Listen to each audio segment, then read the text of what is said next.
WoezorTV. My name is Randy Ahaji. From wherever you are watching, you are cordially welcome. All you need to do is sit glued to the set, fasten your seatbelt as we we fly right from now until somewhere around 10 a.m. where we finally land and make way for other programs to come your way. Promises to be bigger and better because we serve you nothing but the best of breakfast on TV. Quite a number of things for us to take a look at this morning, but there is a particular conversation that I am so much interested in, and I want to believe that you also would have a say in that one. So get ready, join the show on all our social media platforms. Feel free to drop your comments, suggestions and messages under any of the live broadcast, and then I'll read them out loud and clear.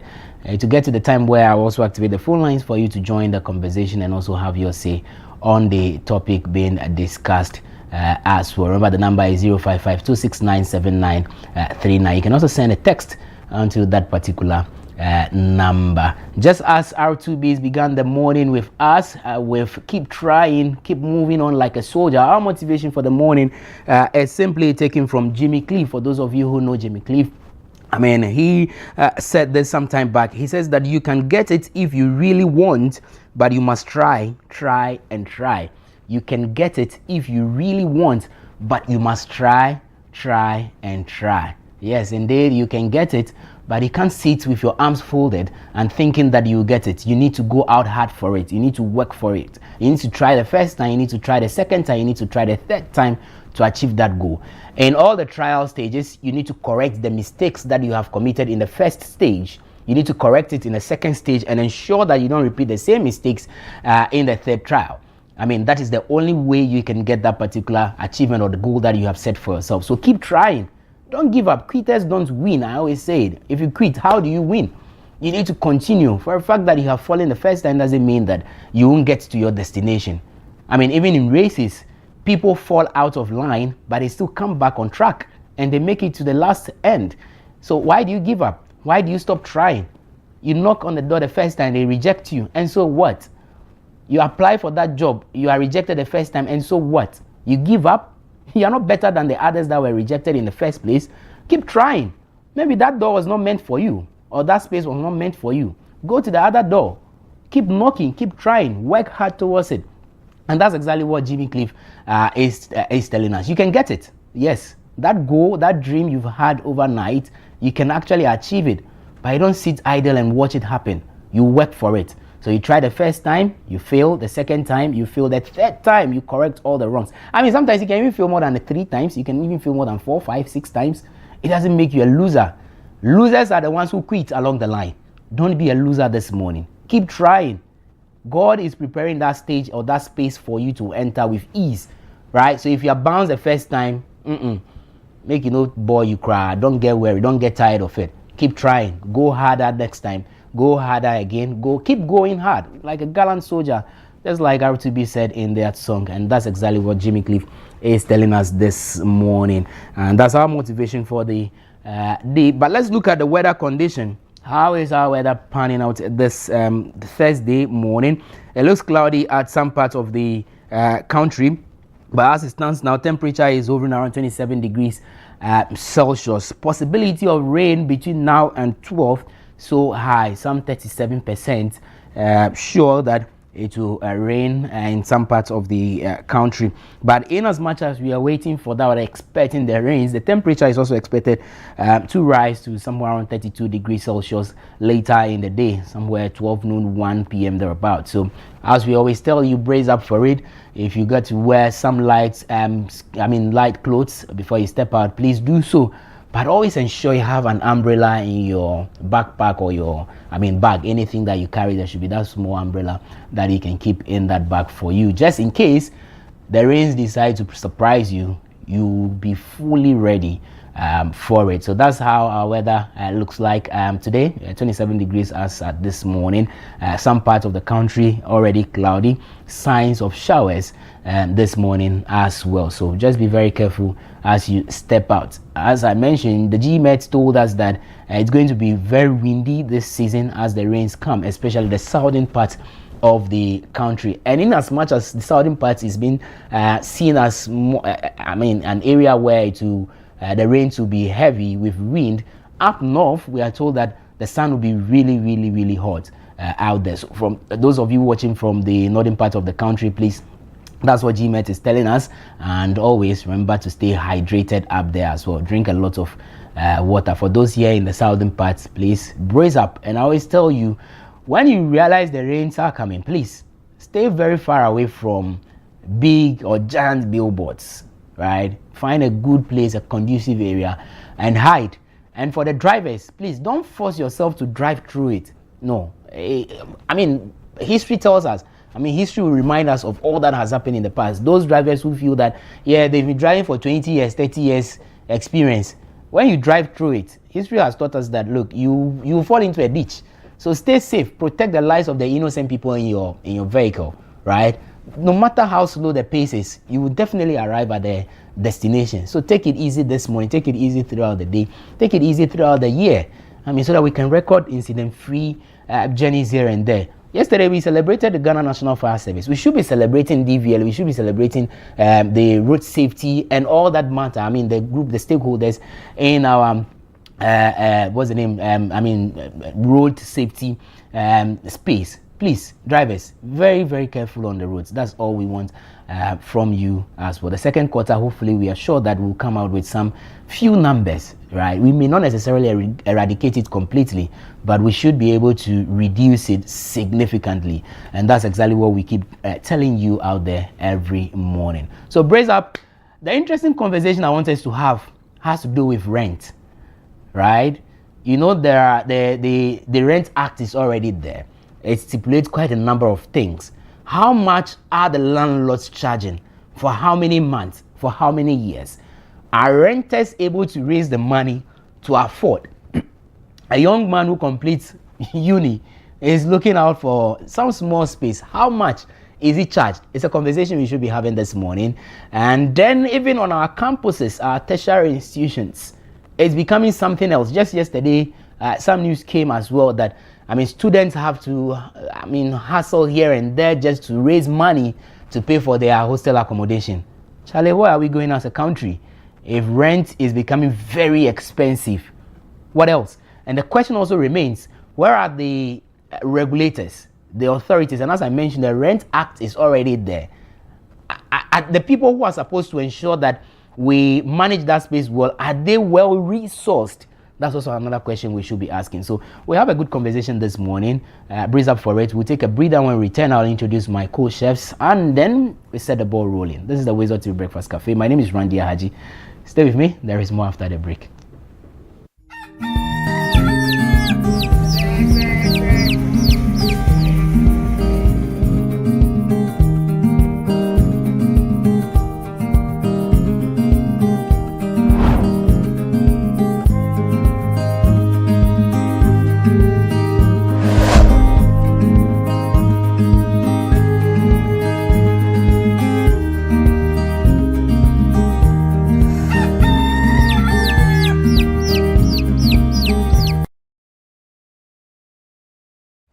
Next one. Sit down. Look to camera. This is what it looks like to be exceptional, to stand out from the crowd, to make history. But what if women didn't have to be exceptional? What if they didn't have to be the first, the best, or the only woman? What if being a female engineer wasn't remarkable? What if women and men could compete as equals?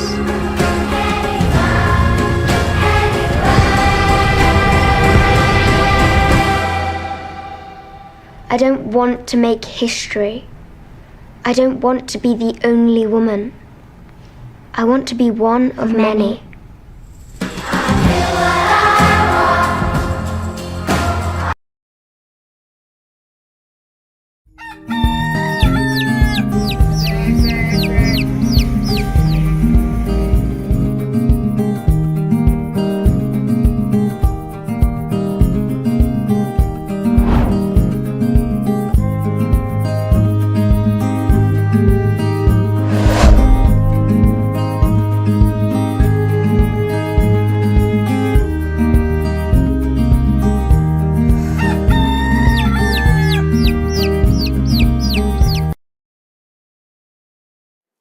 Well, not too long ago,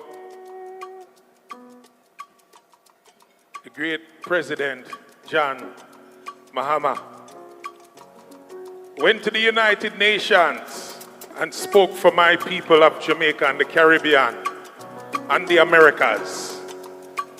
And you said, we are not looking a handout, but recognition of what took place in the transatlantic slave trade. I thank you, my president. I am a child who suffer from this. Chains on my feet, whip in the hand. And tonight I sing a song to go along with your mission of reparations. Not a handout, but to acknowledge. But we're gonna do it not just reggae style, we're gonna do it high life. A high life remix by me, Graham Smargan of Morgan Heritage. Oh, President Mahama, I thank you for saying what you said at the United Nations.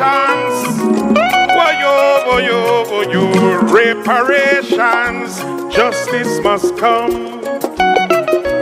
Africa and the Caribbean as one. Zimbabwe, not charity, but exposing them both.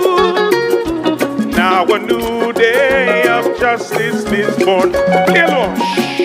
Across the ocean, torn from the land. Chains on my feet, whip in the hand. But your light carried us through the storms. Now a new day of justice is born. Reparations, justice must come, yeah. Africa and the Caribbean as one. Not charity, but exposing them both. Now a new day of justice is born. Reparations, justice must come. Africa and the Caribbean as one. Not charity, but exposing them both. Now a new day of justice is born. Africa crying out loud. Now a new day of justice is born. Mahama, I give you strength. From Ghana to Zimbabwe, we thank you for holding the way. We say, Mahama, justice must come. Africa and the Caribbean as one. I say from Jamaica right to Accra. Now a new day of justice is born. Play it, Lord. Across the ocean, I was torn from the land.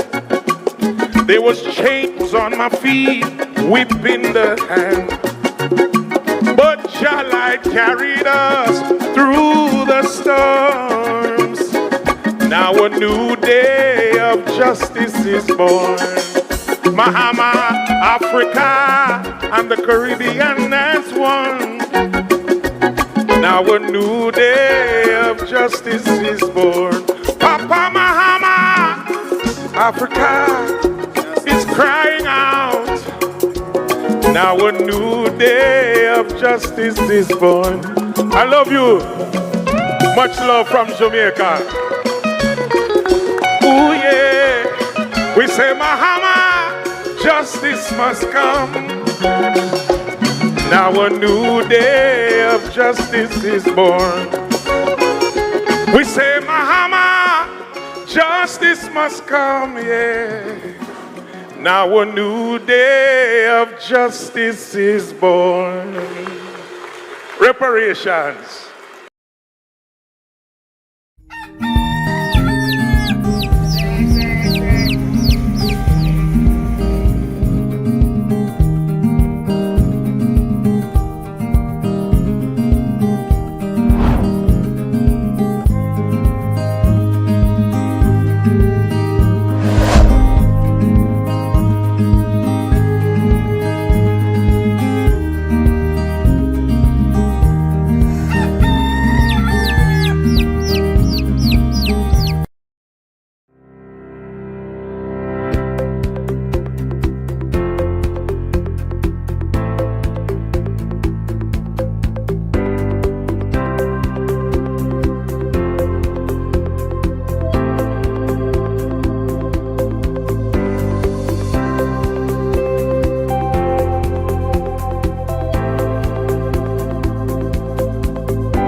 All right, so welcome back. Thank you for still staying with us right here on WoezorTV. This is the WoezorTV Breakfast Cafe. It's a Thursday morning packed show. Few days more to the World Cup. And then in the world of sports, there is a lot to talk about. Godfrey definitely will bring us all the updates. We also know that there is a friendly game coming up against Mexico. And the new coach has, named his squad. Interestingly, the old faces, majority of them are not in there. As to why, the man with the sports eye will tell us much more about that. Entertainment also, on Saturday, we're going to witness another history. It's going to be the TGMAs who becomes the artist of the year. Ah, boy. Anyway, so my co-chefs are here. Good morning, guys. How are you doing? Good morning, Randy. Yeah, Charlie, I like your shirt. Is it batik? What's the word? Is that the right word? You know what batik is? Yes, this is not batik. Oh, really? Do they still do batik? This is batik. You see. You know batik? No. Tie and dye. I'll show you. We call it tie and dye. No. There are two different things. So there is batik and there is tie and dye. Okay, this is batik. No, it's not. It's batik. It is not. This is not handmade. Let me feel it. It's not handmade. No. This one is the Chinese one. Temu batik. This one is Temu. It's not handmade. Temu batik. Yeah, I think batik is handmade, right? Yeah. But do they still do it? They do. And that industry is booming now. Oh, really? You don't go for weddings, engagements. No, not really. Bridesmaid uniform. The tie and dye especially. So it means that the TVET sector is good. Oh yeah. It pays. Bro. But how serious are we with it? Very, very unserious. Yeah. And you see, many a times, parents, when their kids express interest in going to do some of these things, the discouragement starts from the house. Yeah. So you realize that a cousin studying science thinks he's a better human being than the cousin studying home economics. Provoke. Unity. So they say it to be think for dumb people. After a person has written and written, gotten Felicia for forcing. What is Felicia for forcing? F in change. So after the Felicia for forcing, then they'll go and push you, then go and learn how to do this, go and learn how to do that. But you see, everybody wears dress. Everybody wears dress. It's a non-negotiable thing. Everyone eats. No matter what. You will wear dress. Everyone eats. What again? Decor. For every occasion you find somebody. There are lots. And so it's one of the sectors that really is very, very lucrative, Randy, if you ask me. And if you learn whatever skill it is very well, get the right certification, and brand yourself or position yourself strategically, you would reap a lot from it. I agree with you because, even in this room, whatever we are doing, the couch on which we see it is done by TVET. The clothes we are wearing, TVET. The tripod, the camera and everything, TVET. I see, they are the very people we look down on. And I think in our part of the world too, they are not, I don't know if it's because some people in the industry do not know their worth. It's like the mind power rules over the manpower. So people that sit down to do the thinking, or the ones in the office think that they are better off than the people using their hands to actually make the things work. Right. And so I think in our part of the world too, we have to really shift the narrative from thinking that they are dumb people to just knowing that these are some of the people that run the day-to-day affairs of the economy, and also Charlie have the tendency of changing the face of the economy of the country. Because you go to other countries and you realize that it's TVET that is ruling. TVET, people who are into TVET are taking charge of the economy and all, raking in a lot of income. And so I think we should. Let's have a conversation on this TVET thing, like a big one. Right, get the people in that sector or that space to speak to us. I think I remember I had a conversation or an interview with the Director General at TVET and also the Director General at CTVET, the commission itself, So, but we would have to have a deeper conversation on it. But this morning, let's focus on rent issues. I'll come to you guys so that you share your views and thought on it. But let's get to speak to the executive director of the Ghana Real Estate Developers Association, Mr. Samuel Amegaibo. He's joined us via phone. Let's tackle this issue quickly. We are bringing him in early because he would have to attend to some other important issues this morning. Mr. Amegaibo, good morning. Thank you so much for joining us here on WoezorTV. How are you, sir? Good morning, and good morning to our colleagues in the studio as well. Very well. By the grace of God, I'm doing well. Very well. We appreciate your time. Just the first initial reactions to this. We're still finding it difficult. When it comes to issues of rent in Ghana, where lies the challenge? Is it about landlords who are taking entrenched positions, or is the system that is not well laid? I think the fundamental issue has to do with demand and supply. When you have very limited accommodation and there's a huge number of interests in accommodation, then obviously you will see what we are seeing. Then the landlord seems to have the upper hand. They seem to call all the shots. Everybody is chasing them. And so it becomes an issue. So if we want to curb it, the very, very, very important and fundamental cure will be to ensure that we have adequate accommodation available. And it is more peculiar in Accra, in the capital city, and then all the capital towns also of our regions also seem to experience that. But it is not a general problem across the country. I think it is highly, especially in Accra here, it is the most prevalent areas where you have these very serious accommodation issues. Well, I don't know if you are aware, some of the other capital cities, and I know about Ho as well, it's becoming more like what we are experiencing here in Accra. But there is also that law, the Act law. The Rent Act is so clear. Or is there any ambiguity about that particular law? If indeed it works, why would landlords take that decision or that step that we are seeing? As for laws, I think you bear me out that Ghana is one of the countries has most beautiful and wonderful laws that should have been that should have changed our country so well. But unfortunately, most of the time they remain paper, and enforceability becomes an issue. So the law, is currently being reviewed, and there is a possibility of it being. No, the review is ongoing, and there is a possibility that if they work hard, maybe before the end of the year or sometime early next year, we will see the revised version of the law.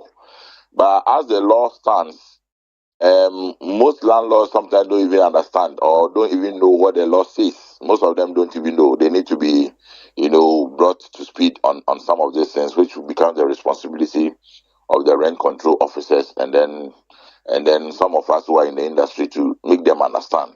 However, the law is there. The law gives a clear-cut guidelines on how rents are supposed to be charged, how it's supposed to be paid, and all that.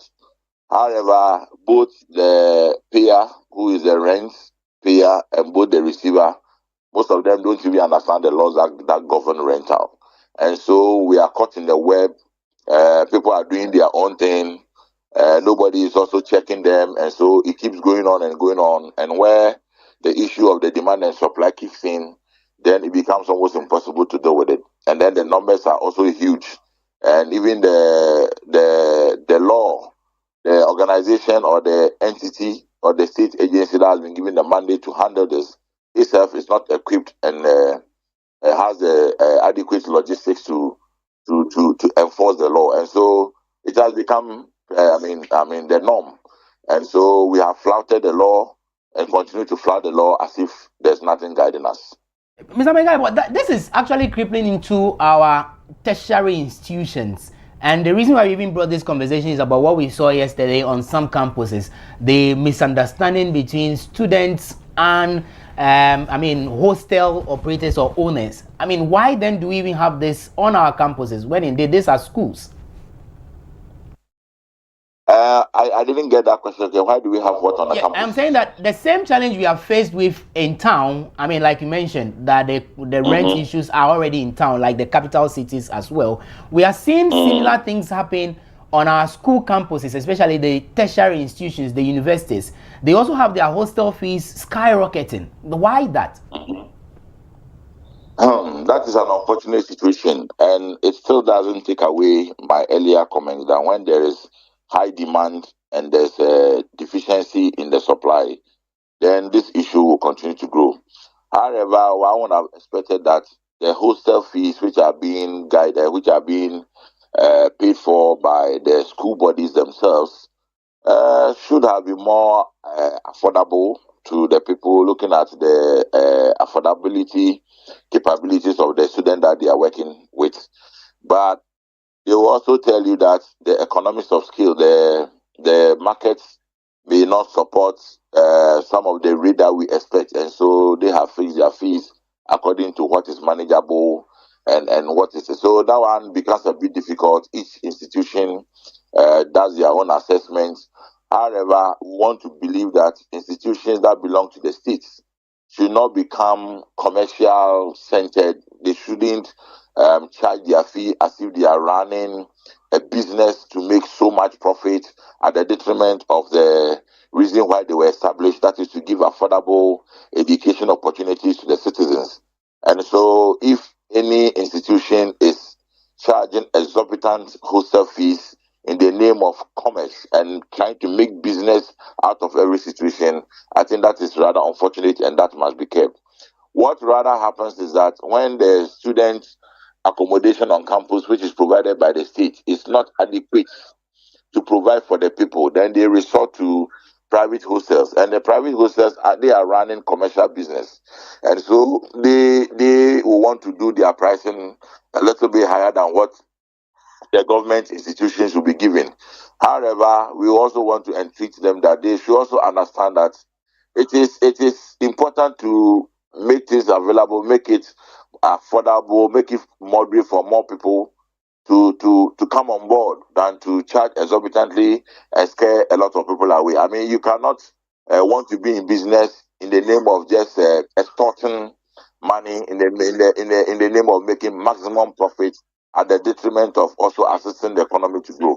So there must be a balance of what the reality is and what the business community also want to do, and also let's consider the affordability of the people that the business is targeted. And so some amount of regulation might be required, but you must understand we operate a free economy, and so sometimes it becomes difficult to want to regulate people, want to regulate prices for businesses that are run by the private people.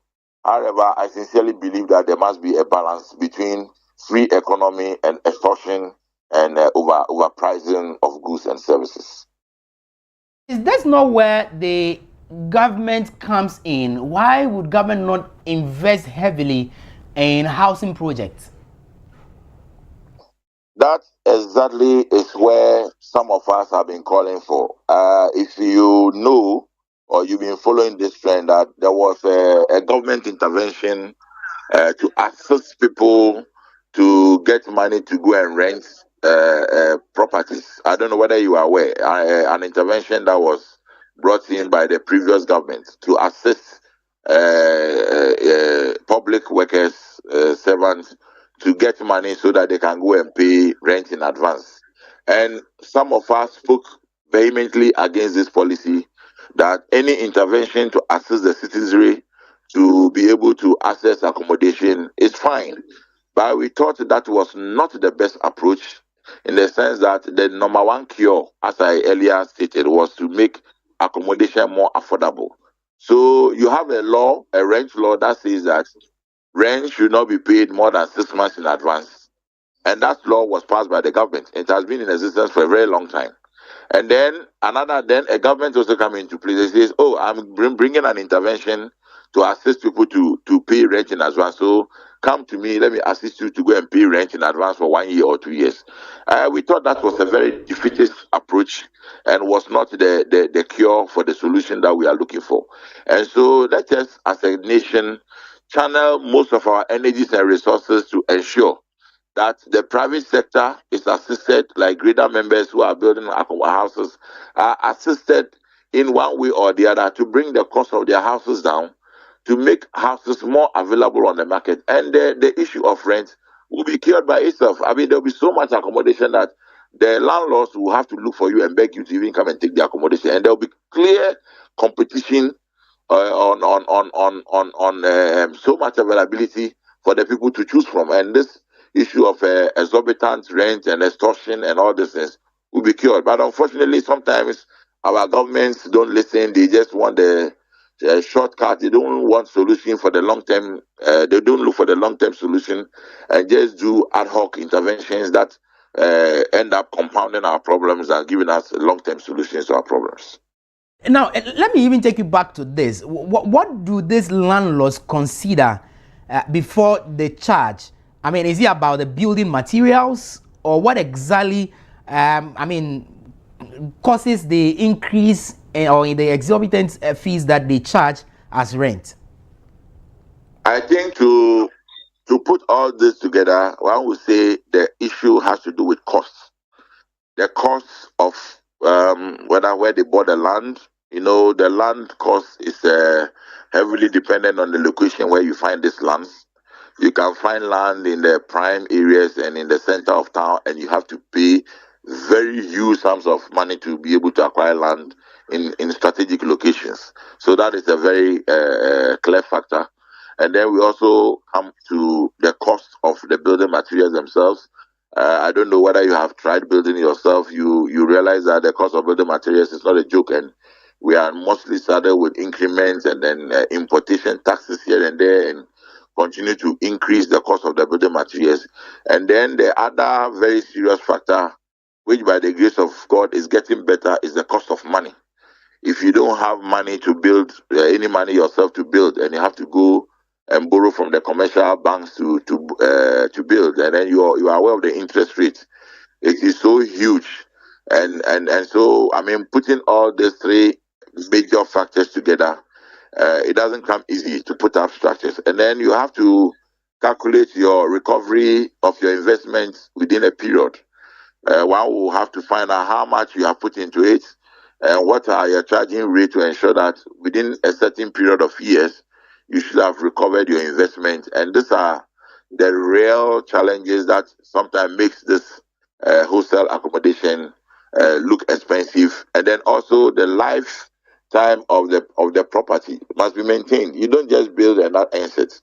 And buildings that are used for commercial activities like wholesale, it tells you that the cost of maintenance becomes higher than ordinary residential buildings. And so all these are factors that they put into it. The management of the facility, even the people who manage this facility will have to be paid. And over the years, all these calculations are factored into it before they come out with their charges. And some of them also, I think, add utilities to it. Water, electricity are all part of the costs, unlike normal residential accommodation where you rent and then you pay your water, electricity bill separately.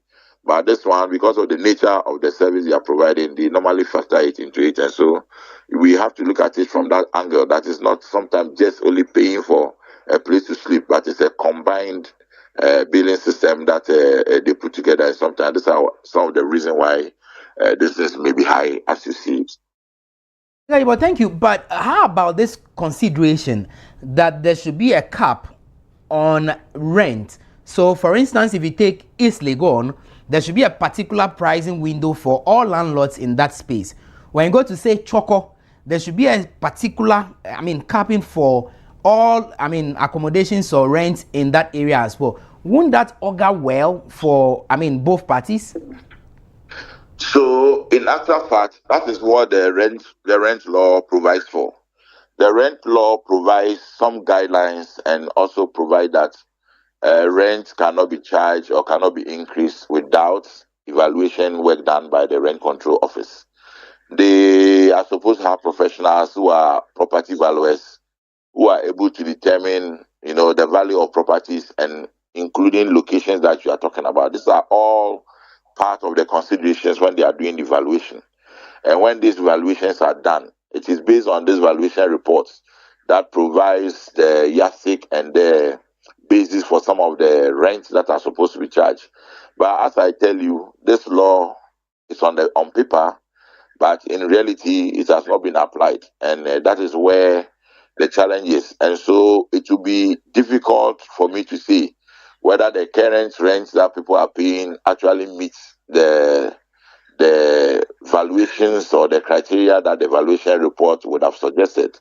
And so that is where I believe if we have a law in the country that guides all of us, both the business community, to ensure that people are not underpaying for the services and the rent that they want to pay, and also the business community also don't overcharge the public for them to pay too much for what it is reasonable to pay. And so on that score, I believe that it will be important that we allow the law to work so that both sides, both the business side and the public side, will all find themselves being fairly, played in the determination of rent across.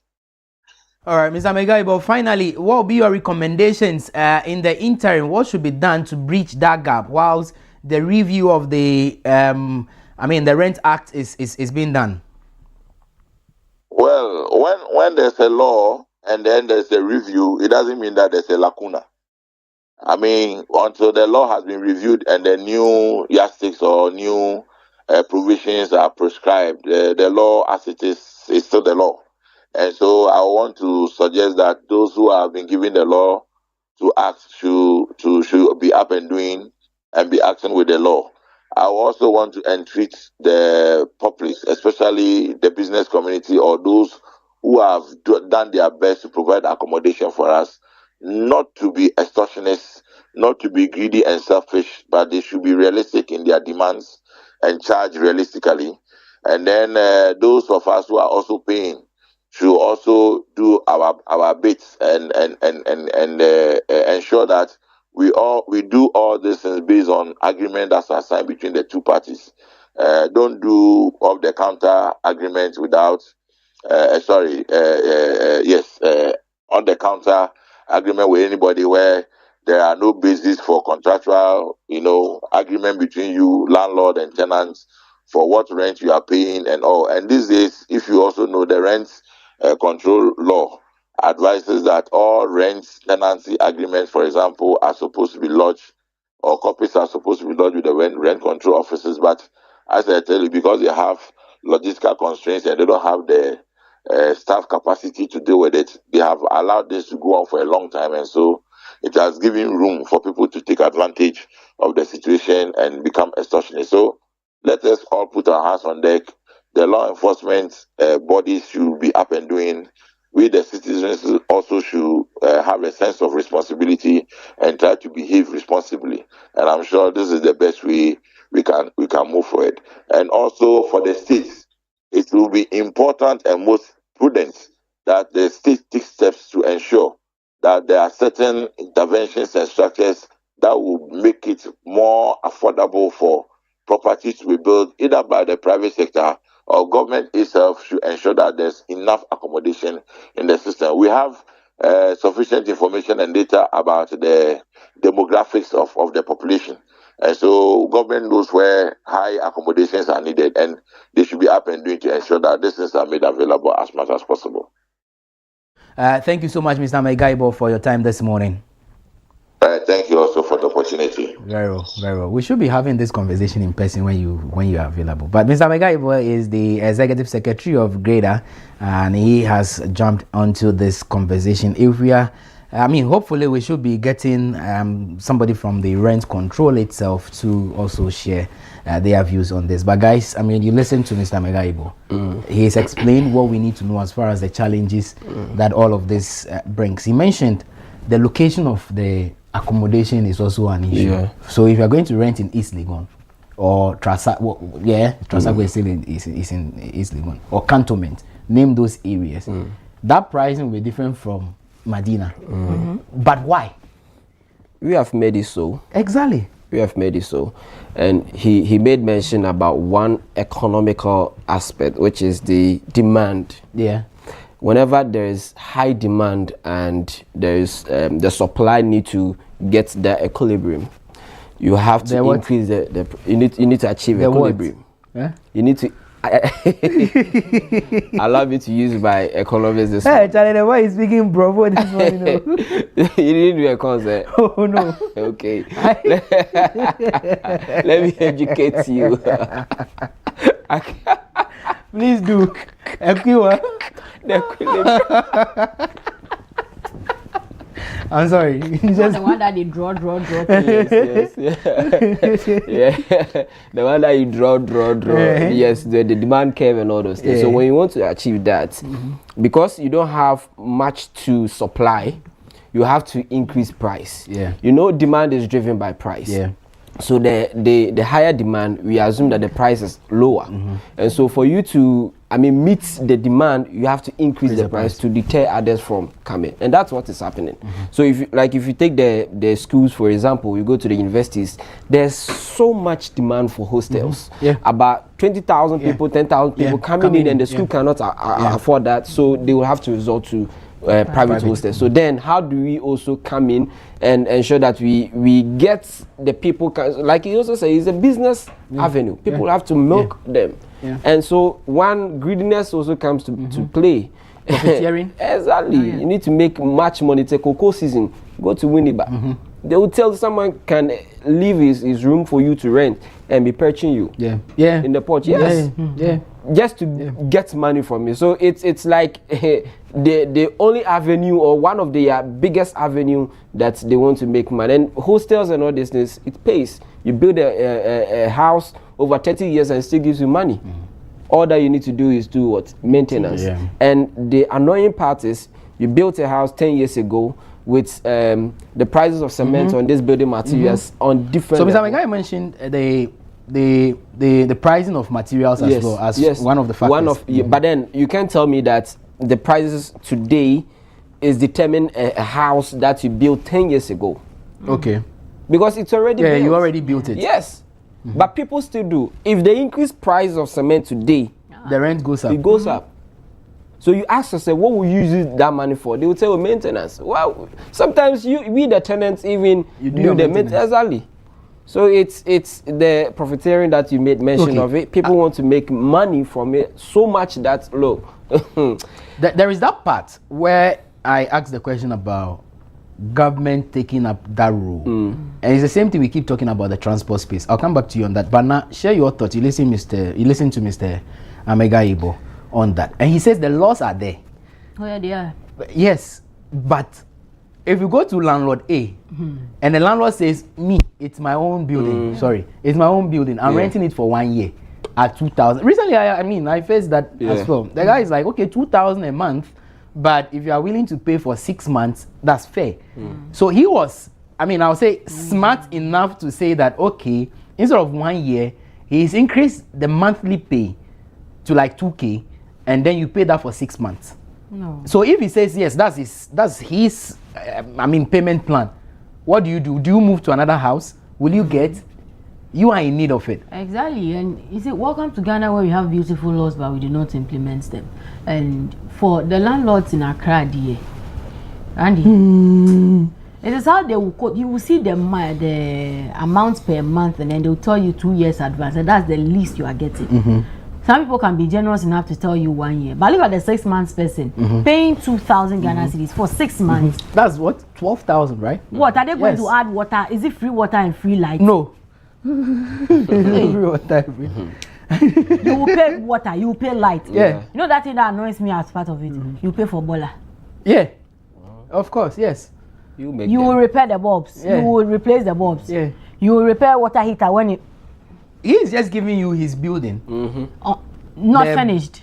No. If something breaks in your washroom, you will fix it yourself.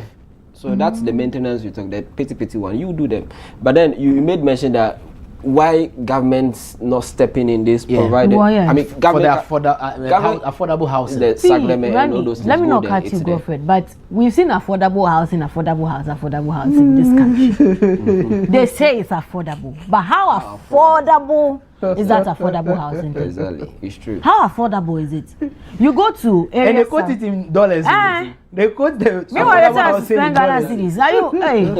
So how affordable is that? How much? Even if they want to do a mortgage plan for you, how? Yeah. Do you even have a stable stream of income that you can pay?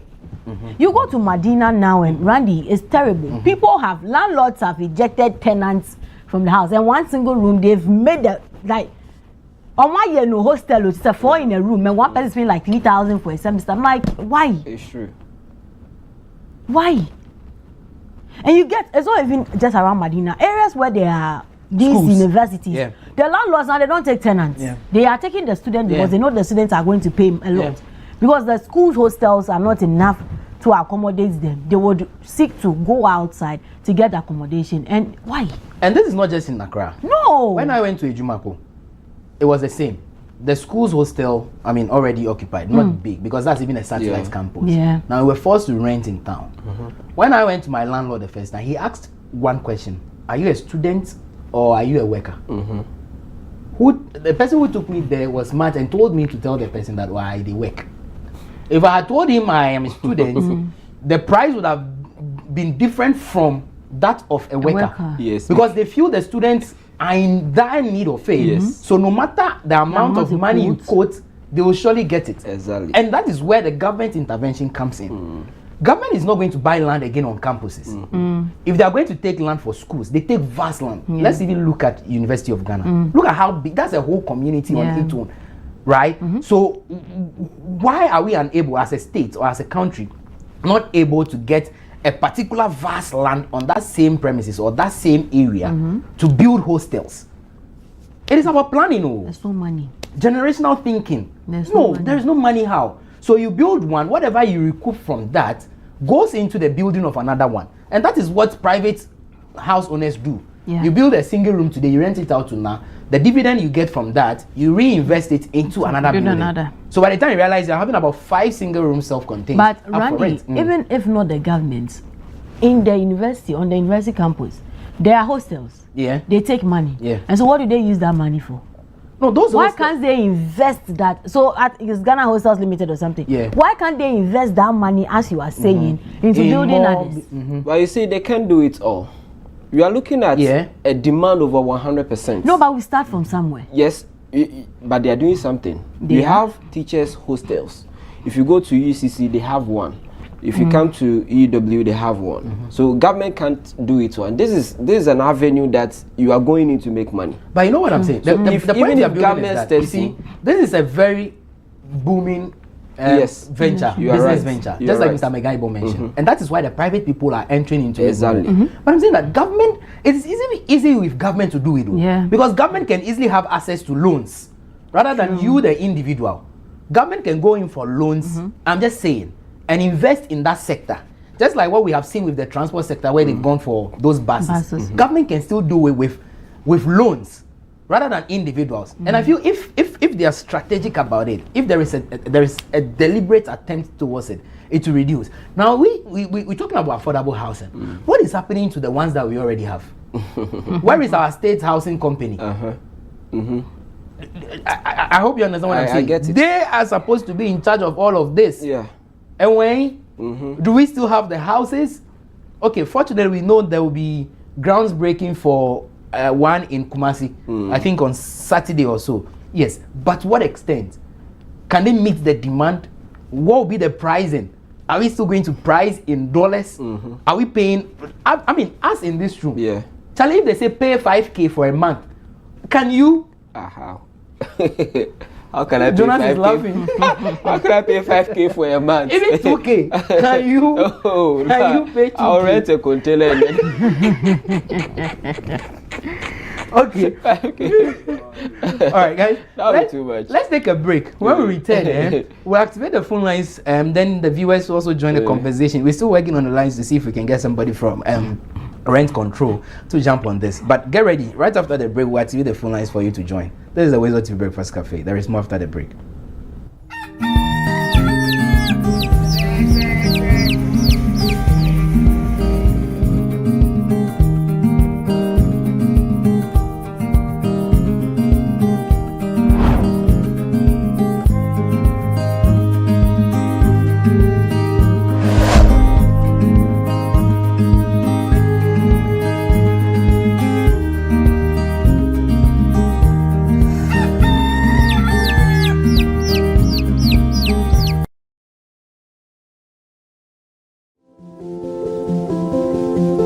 If you're watching this with your friends, you'll probably make a joke.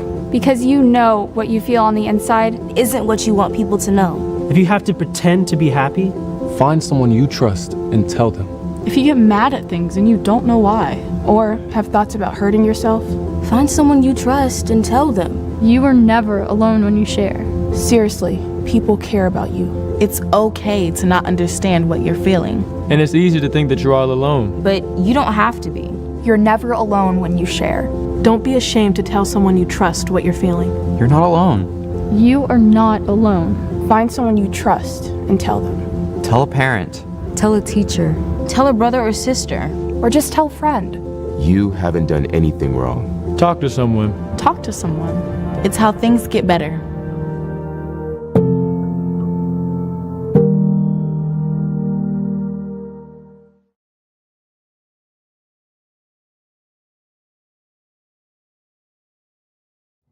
Embarrassed. Too embarrassed to speak to a loved one. Too embarrassed to speak to your doctor. Too embarrassed. When in our lifetime, 1 in 4 black men will be diagnosed with prostate cancer. 1 in 12 black men will die from prostate cancer. Let me repeat that. 1 in 4 black men will be diagnosed with prostate cancer. 1 in 12 black men will die from prostate cancer disease. 1 in 12. That could be your dad, even your older brother, uncle, or grandfather. You need to make sure they are not embarrassed to speak to you or their doctor about it. Hey, Dad, have you had your prostate checked out? See? How hard is that? It's easy. Just start the conversation. Prostate cancer is survivable if caught and treated early enough. Don't let embarrassment stop you having this important conversation. You may save someone's life. Not just your own.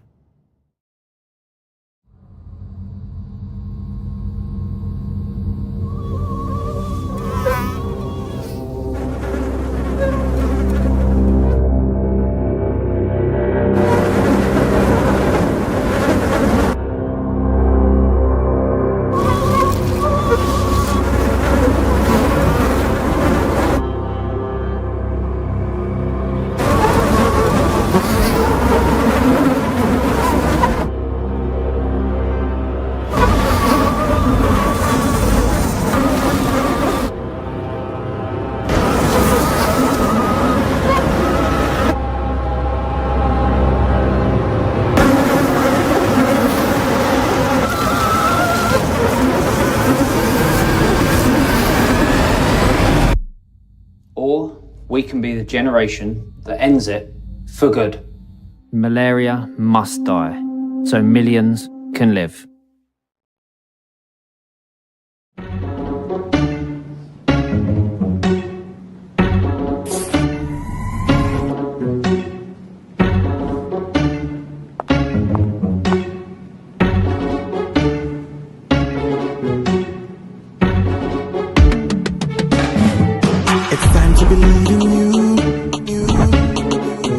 Changing, so should you.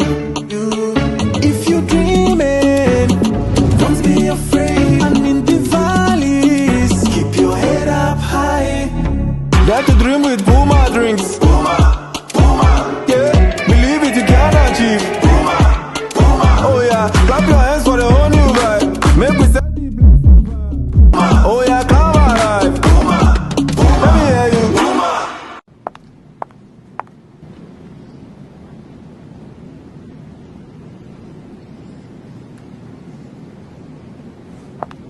Puma drinks, a whole new vibe. Another quality product from Casa Precon. This advert is FDA approved.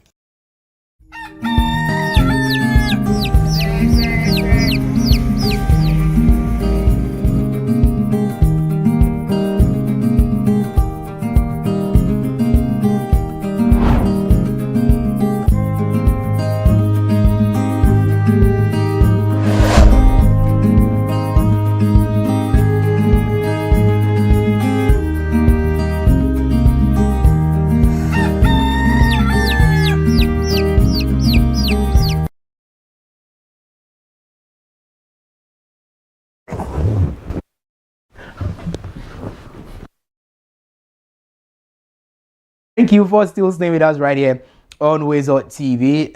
Very good in conversation this morning on the rent issues in Ghana, not just in the town itself, but I mean, you go to campuses, schools, it's getting crazy. I mean, people pay as high as 7,500 cedis per semester. No way. Yes. Just semester. Should I tell you how much we paid at UHAS? That school they don't 4 months. Make I tell you how much we paid at UHAS. How? See, it's not a joke. The you are saying, if you are non-residential or residential, that first year you will still fee. You would have to go.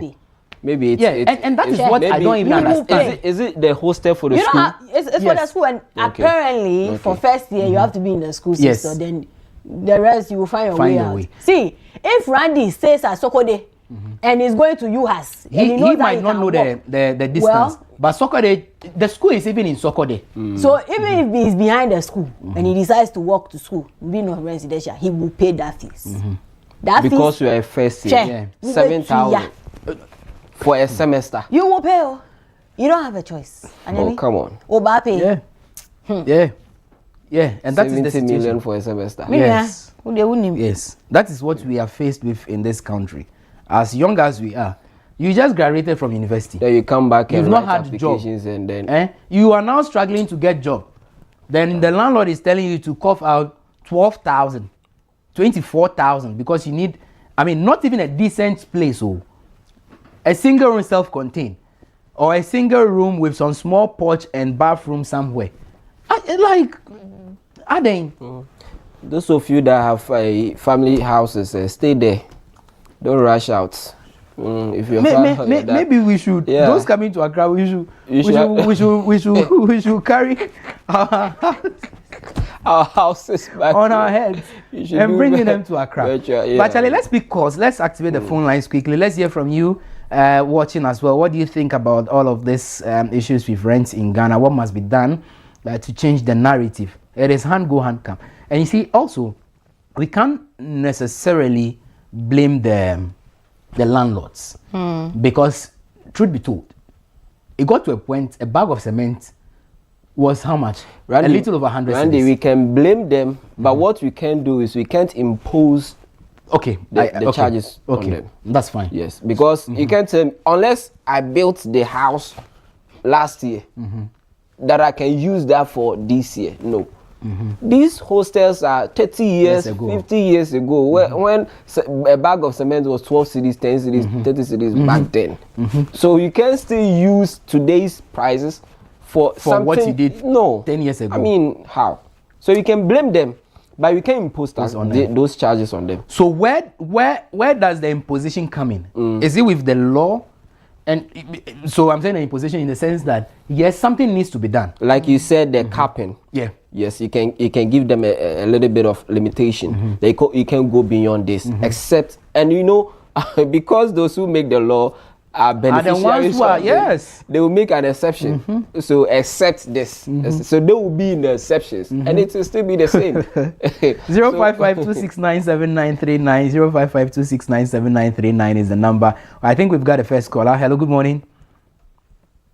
Hello, good morning. Hello. Okay, please, the person is not ready. Let's give the opportunity to somebody else.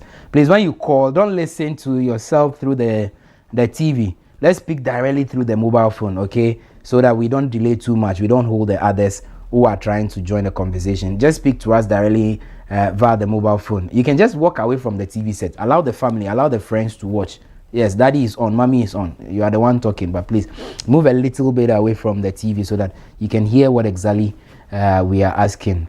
Do you have another caller? Okay. So as you yeah. Okay, so there is a caller. Hello, good morning. Oh, Aden. Please, we beg. And Thursday.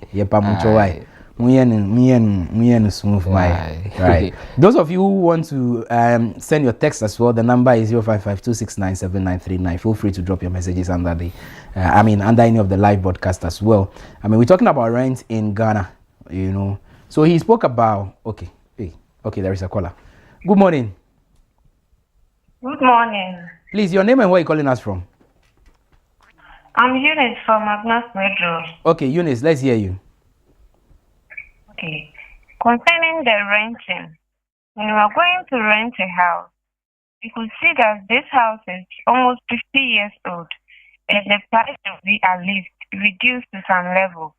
But they will just price it to recent buildings, the prices. So you just plead with the landlord to reduce the price for us. Because when you are going to rent a house, maybe you are a student, at the end of the day, you use your fees to pay the rent. So we are begging them to reduce the price for us, especially those old buildings. Thank you so much. Oh, I wanted to ask, in Agonas, she said Agonas, how is the rent issue there? Is it the same like Accra, where it's so high? And so that is where the issue is. Yeah. We buy the cement at the same price. Yes. Whether you are in Ho, you are in Koforidia, you are in Agonas. A uniform price. It's a uniform price. It's true. You get it. So by different workmanship prices. Well, that's a different case. Yeah. So different workmanship prices depends on who is working. In that same locality, you can get somebody whose workmanship will be lesser than the other. Exactly. Do you get my point? So here you see that those that will be working on your building here, even if you bring them to Agnes Studio, they will charge the same price that they charge over here. So it all comes to play. The last time I was speaking about the implicit and the explicit costs in everything that we do. So the one that owns the house is also paying school fees. So he or she is making that fees from the building. Okay. So he or she wants to get your money, take what he will use to feed the house, and also pay fees from it. So implicit and explicit costs come together, so you will bear it. So what government can do is just control it. And let me take the university. Okay, hold on to that. There is a caller. Okay. Don't forget that thought. Okay. Good morning. Hello, good morning. Good morning. Please, your name and where are you calling us from? My name is Isaac. I'm talking from Bunkwa. Okay, Isaac, go ahead. I am a student in the year of 2019, and my parents rent in a house nearby my school. It's uncompleted, but the house owner wants me to complete the house and pay 2,000 for 3 years. And I asked him that, what is the reason why? Because the house is, I'm pretty complete the house and pay you 2,000. Your line is your line is quite bad. It keeps breaking, so the flow is terrible. If you can reposition yourself. Okay, sorry. Please just reposition yourself and call back so we can hear you clearly. I think he mentioned that the way he got was an uncompleted building, right? And it cost how much? 2K. And he is asked to complete it and pay 2K. Oh, how? Yes. So that's for you to pay 2K a month. Oh, how? Like what room is what kind of building is it? But people do. They can take your money. Oh, I'll use the money to complete it. Oh no, is that what he means? No. For him, the parents are living in that house. Okay. Closer to his school. So they are asked to pay 2,000 and also complete it if they can. So they are still working on it, completing the portion they are sleeping or occupying. It is that after completion, I will take the house. Or one day you reject me. Okay. Hold on. Hello, good morning. Good morning. Please, your name and where you are calling us from. Vivian calling from Kumasi. Okay, Vivian, what's the situation like in your area? In my area, I have to move. First of all, I want to ask the presidents and the leaders in the country, which of them have the hostels? Oh, that there we know. Vivian. Oh, Vivian is gone. Oh, that there we can't tell. But we just assume that sometimes it is the big men who have some of these things. I remember my former MP, for instance, has a hostel in Winneba. Yeah, and you can't deny it. It is there. So I know some of these. Oh, they invest in real estate. It's not only about hostels. It's an investment. So okay, the built industry is there for everybody. So Hello, good morning. Hello, good morning. Boss, your name and where you calling us from? My name is Michael from Agona Swedro. Okay, Michael. Yes, Swedro, for today, you take the day. How is the situation like? The way things are going in Swedro is not easy. Single room with no porch, no toilet and bath. You get it 200 cedis, 250 cedis per month. Single room, no washroom, no porch. No. Single room, no porch. In the single room, there is a toilet and bath inside. Yeah. And the other ones, there was no toilet and bath inside. Toilet and bath in the compound. So where I'm staying right now, single room, no porch, but we have toilet and bath on the compound. 200, my brother. The landlord said he will increase it. For how many months? Is it a year or 6 months? No, for you pay a month is 200. Okay, so he is taking in a month. A year. Agona Swedro. Agona Swedro, my brother. It's not easy here. And there's no any good work at Agona Swedro. It's either this Okada or taxi there's nothing now we can say that this is the work that you've been doing, so you get a lot of money from there. Yeah. Okay. Thank you for letting us know. Like Mr. Megaibo mentioned, there is a review as well. And he said that's also the issue. The economy of where you find yourself should match up with your rent. So if you are in Agona Swedro, for instance, you are going to cough out 200 cedis every month. How much are you making at the end of that month? Every month? That means for Agona Swedro, what will be driving them is business perception. Yeah. They think like, Agona Swedro is for the rich. That you see what we all know about them. So people are building flash buildings and all the house. So nothing there in that built sector will come less expensive. You understand? So that is the business perception that is driving them, not the economic activity. They don't think about no. They don't think about people, the peasant family. No. They are looking at the business perception. Like, okay, people coming in the Agona Swedro are supposed to be this caliber of people. Exactly. So they will definitely raise the prices. So that's it. No porch. 2 million. Good morning. So when you are going to bath, you walk in, so like a compound house kind of. Hello, good morning. Good morning. Please, let's know your name and where you are calling us from. My name is Billy. I'm calling from Ouija. Go ahead, sir. Okay, so not only the landlords, even the agents, people also disturbing us a lot when you are searching for a room. You tell them the kind of room you want, they will tell you I have some. Because when they take you there, you have to give them some money for viewing fee, which is 150 cedis, and even after that, you have to give them 10% of the money you are paying to the landlord. So assuming you are paying 1,000 cedis a month to the landlord, which is a year's 12,000. After paying the 12,000, you have to give the agent 10% of that 12,000. And what baffles me a lot is they will take you to a place they know you never like. After taking you to that place, they will take their money, whether you like it or not.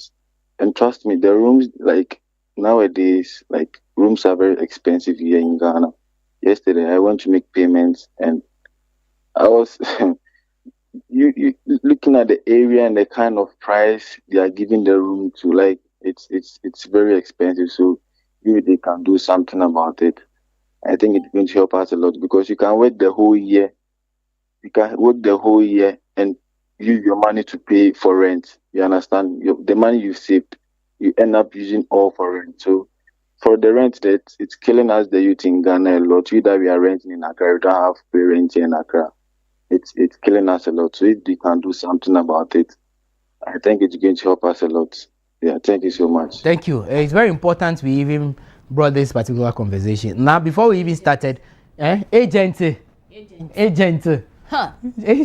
And Odo Mochela, no one better do it flexing money. Hey, it's you that need a bill share. Hey, I came across one recently. It is you. He said if you're suffer. Also for business time, you are praying. You are going to do. The agent issue is a different one altogether. I tell you. And I don't get it why they also charge that price. They tell you 10% of the first month's rent. That's what they are supposed to pay them. And when you go to sightseeing or whatever it's called, you make some payments as well. Some charge 100, some charge 200, and that also depends on where you are going. Yeah. Like, what is going on? Now we spoke about the authority that is supposed to check all of these things, the rent control. How well resourced are they? Do they have the man capacity to be everywhere? Are we aware as laymen that if I have this challenge, this is where I have to go? Yeah, I doubt. And you see, for most of us, how we heard about rent control was there's settling dispute between landlords and tenants. Aside that, whatever they do again, I don't think I know. That maybe aside settling disputes between landlords and tenants, they do any other thing. And now, even with that, it just applies to people that pay property tax or property rates things to them. So how about the rest of the landlords that don't pay those things to them? Would the rent control people come in to settle any disputes between those landlords and tenants? They won't. And I think they are not well resourced. But if they are, I'm sure by this time they should have a full database of how many people, say in a particular municipality in Accra, houses that have given rooms out for rent, how much the landlords are paying to them, what they can also do to check the welfare of tenants living in that house and all. But we don't hear of that. We don't see that. So, I think it's just one other institution that is there and they settle disputes. How about they taking up that role of these agents that we are seeing? So rent control. So if I need accommodation, the first point of call, instead of going to this private or roadside agents, I'll go to rent control. Are they well resourced? So that, no. Mr. Megaibo mentioned it. No, they are not. They don't have the man capacity. But if this comes, for instance, the token that you give them, the private agents now goes into their coffers. So they can, one way or the other, generate internal funds. Do you get it? So instead of paying the private guy 100 cedis or 200 cedis, the rent control guy takes, say, maybe 50 or something. So an affordable price. Then they now also go look for the accommodation for you. Like how the private agents will do it. In doing that, I also think that then now they have control over, like they will now have the control to impose or what's the word? Impose the laws. Because the laws are well spelled out. So as rent control, they need to be in that space to ensure that the people adhere to what the law says. So if they are aware that, okay, so let's say I am the agent at rent control, you want to rent, so I lead you to this house. I know the price the landlord is charging. There is no way the landlord will change that pricing. Since I am from rent control, I will ensure that the right thing is done. I don't know if that can be considered. One way or the other to create more jobs. Yeah, it can, but again, it's about the implementation. Which people are going to man up to carry this agenda on? Can they stand because before you know it, Private Agents Association have started doing press conference. Do they have, if they are ready for the heat that's coming from the ground, I think it's a good call and it's a good idea that they can implement, because Charlie, the issue of rent is it's crazy. It's really, really, really crazy in this part of the country. Anyway. Well, viewers, let's end it here. I don't know if we have a last caller. If not, then let's just quickly wrap it up here and make way for the other segment. Thank you so much for calling. We'll take okay, so let's celebrate birthdays, right? Why do I keep missing that line? Birthdays break. But let's do birthdays. Yeah, let's do birthday and then we'll go for the break. Yeah. Today is Yahuda. So happy birthday to all ours. Yes, yawo, yawa. Yawo. Is what? Yawo. Yawo. Yawo. Yeah. Yawo. Okay. Yawo. And yaw. Yes. And yawa. Yawa. Yeah. Yawa. It's what? It's not yawa. Yawa. It's yawa. Spell Y-A-W-A. Yes. What is it? Yawa. Yawa. Yawa. Yawa. Da yawa. I have one in my house. Oh, Dayawa. Yeah. Oh, they are very nice people. Mansa. Yeah. Oh, she's not? She's a Mansa and she's Yawa. Oh, how? Mansa, third born. Third. Oh, okay. It's a very, very... And she's a Thursday born. Charlie. Okay. We'll talk about combination of those two. Yeah. A Yauda. And then a Mansa. Charlie. What a combination. It's a crazy reaction, right? Yeah. See, chemistry, when you put some two chemicals together, that has a tendency of blowing. Those people. Anyway, 7th May 2026. Happy birthday to all of you celebrating your birthday today. Let's take time to appreciate you all. The month of legends. Let's see who we are celebrating this morning here on the WoezorTV Breakfast Cafe. To begin with, Charity Achu, it's your birthday today. Happy birthday to you, Charity Achu. May your year be blessed. May your year be amazing. May your year be prosperous. May the Lord bless this new year for you. Enjoy your year and the very best that life has got to offer. Away from her, let's see who we are celebrating again this morning. Della Marceline Poha. It's your birthday today. Happy birthday to you, Della. May the Lord bless this new year for you, and may this year be a great one. May it be one filled with lots of God's blessing and God's love. Wish you the very best that life has got to offer. May the Lord bless this new year for you. Happy birthday to you, Della Marceline Boha. Away from Della, let's celebrate Dr. Ken Brightson. Happy birthday to you, sir. And may your year be blessed. May your year be great. May your year be amazing. May your year be beautiful. Wish you the very best that life has got to offer. Happy, happy birthday to you.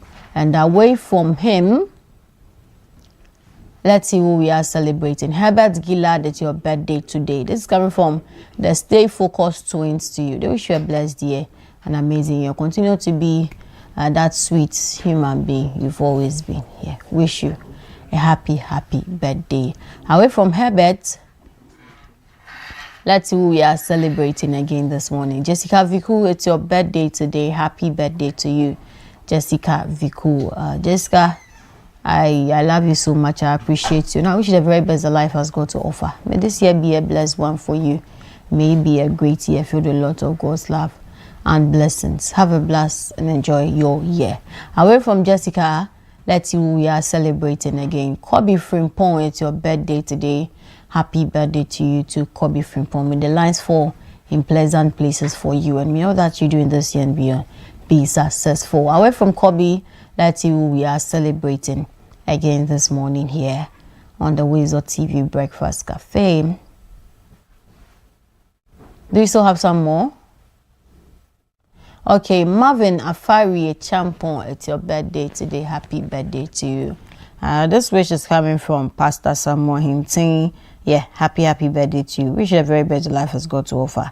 And may the Lord bless this new year for you. Enjoy your year. Happy birthday to you. Away from Marvin, who are we celebrating again this morning? Winifred Efia Sechibia, it's your birthday today. And this is coming from your colleagues at UGMC. They say a glorious birthday to one of our wonderful nurses at the UGMC Family Medicine Clinic. Your presence and inclusion in the day-to-day activities within the medical center and our department makes a world of difference. You are so good at what you do, and we must say that your field of service worldwide is proud having you as a leading force and a kind foot soldier. Happy birthday to you, Winifred Efia Sechibia, nurse at the UGMC hospital. So, this is coming from your colleagues. They wish you a blessed year and amazing year. So this is where we wrap up for birthdays here on the WoezorTV Breakfast Cafe. Do well to keep your wishes coming into our WhatsApp number 055-269-7939. 055-269-7939. Let's share your special day and that of your loved ones. Make sure we get your wishes 3 p.m. the day before your birthday so we can share in your special day. Let's take a quick breather. We'll be back with more for you.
Your flight is ready to leave. Sit back and relax and enjoy the flight.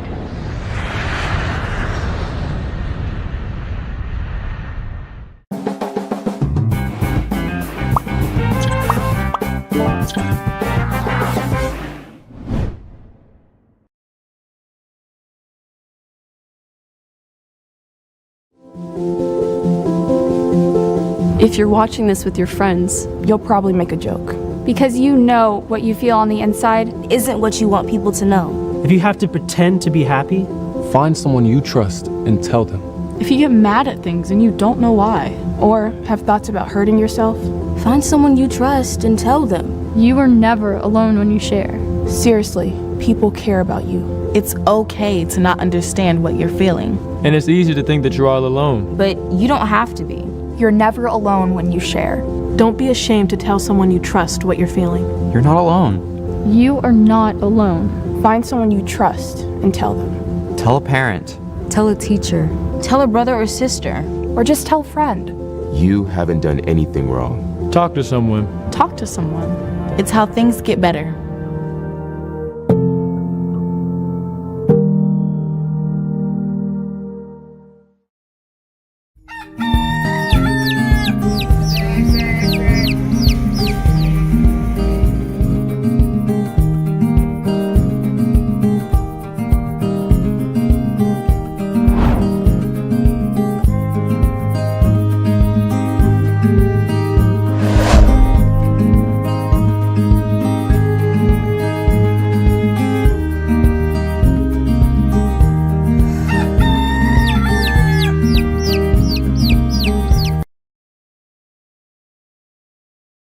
All right, it's time for us to head to the dashboard. Let's look at what the papers are reporting this morning.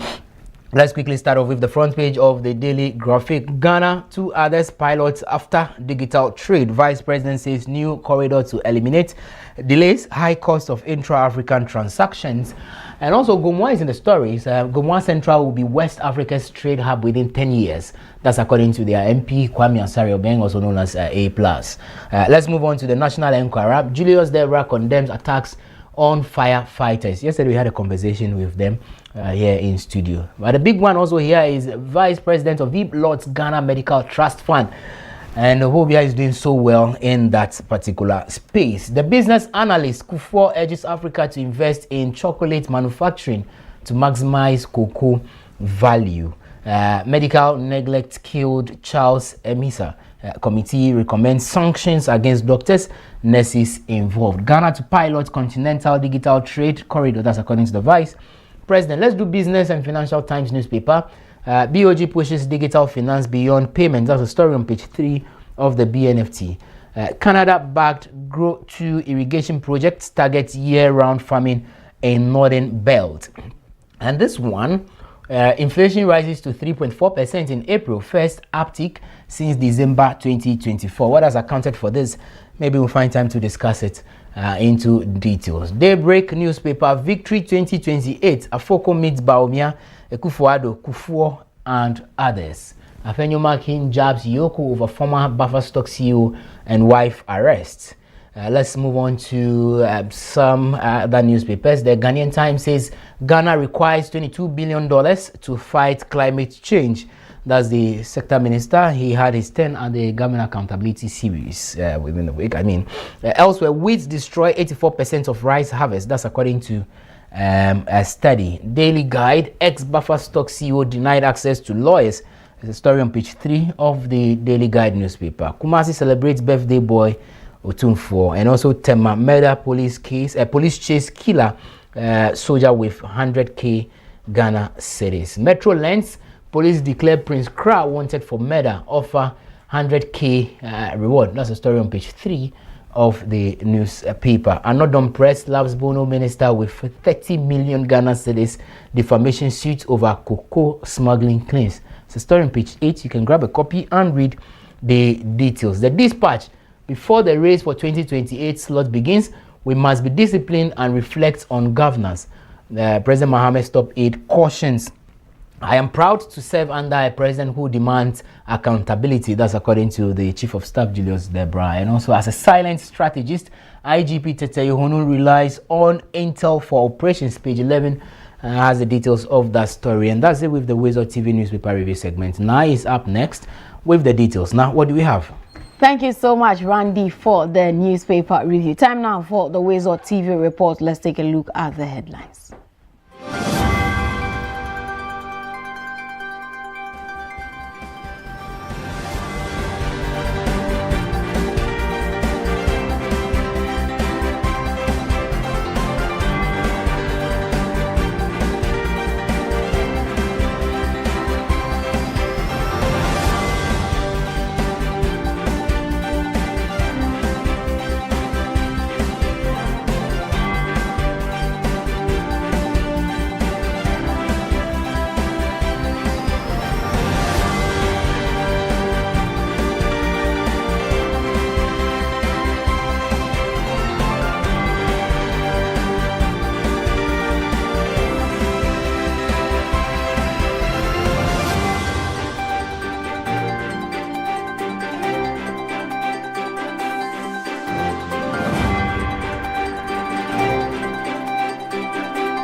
Now the news in details. President John Dramani Mahama and UAE President His Highness Sheikh Mohammed bin Zayed Al Nahyan have agreed to strengthen strategic energy ties between their nations.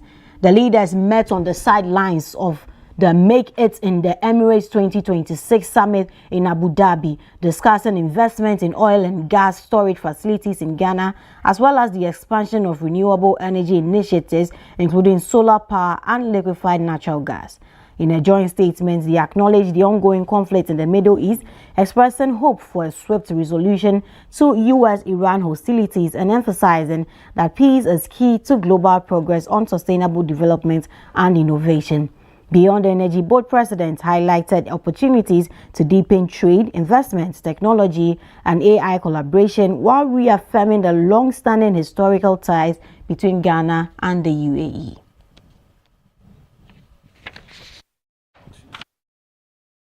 Now, in other stories, Ghana is pushing to strengthen digital financial integration as part of broader efforts to deepen cross-border trade, innovation, and economic cooperation across Africa. Speaking at the 3i Africa Summit 2026 in Accra, the Vice President, Professor Nana Jane Opoku-Agyeman, said Africa's economic sovereignty now depends on digital integration that enables value creation, exchange, and control within the continent. It is not only about proximity to ports or the volume of goods that pass through them, but also who builds the rails, sets the rules, and can sustain confidence in an evolving economy. It was Dr. Kwame Nkrumah who reminded us that Ghana's independence must be linked to the total liberation of Africa. It is still valid. Economic sovereignty now also depends on integration, particularly digital integration, because this is where value is created, exchanged, and controlled. From traders to smallholder farmers to software engineers, participation increasingly depends on the ability to transact, be identified, and operate across borders. Africa has already demonstrated her capacity to leapfrog legacy systems. Mobile money, digital identity, and financial technology have shown what is possible. The task is to move from pockets of progress to continental scale. And the integration of our digital economies requires these four things: payment, identity, regulation, and of course, infrastructure. The 3i Summit, the governor of the Bank of Ghana, Dr. Johnson Pandit Isiama, stressed that stronger coordination, improved data systems, and regulatory efficiency are essential to building trust and advancing Africa's digital financial ecosystem. He noted that the next phase of Africa's financial transformation must focus on institutional alignment, stronger identity systems, and competitiveness in financial markets. It's not only about issuing laws, guidelines, or frameworks. It is about strengthening the service infrastructure around regulation. Processes have to be clear. Submissions must be trackable. Decisions have to be timely. This is how confidence is built. Confidence will also depend on the strength of our digital identity and our KYC frameworks. Weak authentication increases fraud risk, it affects credit quality, and it undermines trust in digital financial services. So the next phase will require stronger coordination across institutions, improved data quality, and more robust identity systems. We must also focus on the development of indigenous firms in this endeavor. Africa's digital finance ecosystem must not only grow, it must mature. Firms with strong potential must have access to the partnerships, capital, and infrastructure required to scale sustainably. A strong financial system is not defined by activity alone. It is defined by discipline. It is defined by transparency, and it is defined by competitiveness. So, ladies and gentlemen, the value of this summit will not be measured by the conversations we just have, but on the other hand, by the outcomes we drive hereafter. Now, away from that, Ghana is repositioning its climate agenda to attract investment and strengthen coordination across key sectors of the economy. Minister for State for Climate Change and Sustainability, Seydou Isifu, speaking at the Government Accountability Series on Wednesday, May 6, outlined challenges within the country's climate governance system and steps being taken to address them. The minister says Ghana's climate response has in the past been weakened by poor coordination and limited access to large-scale financing. Upon assuming office, it was apparent that Ghana's climate governance architecture, despite being supported by key institutions and policy, was constrained by fragmentation, insufficient cross-sector coordination, and limited access to large-scale climate finance. Climate-related initiatives were frequently delivered in silos, and opportunities to align national priorities was intentional to align national priority with international finance mechanism and investment platforms were not fully realized. Over the past 1 year, the office has prioritized the transition of Ghana's climate engagement from a fragmented and reactive posture to a coordinated, investment-driven, and internationally integrated governance framework.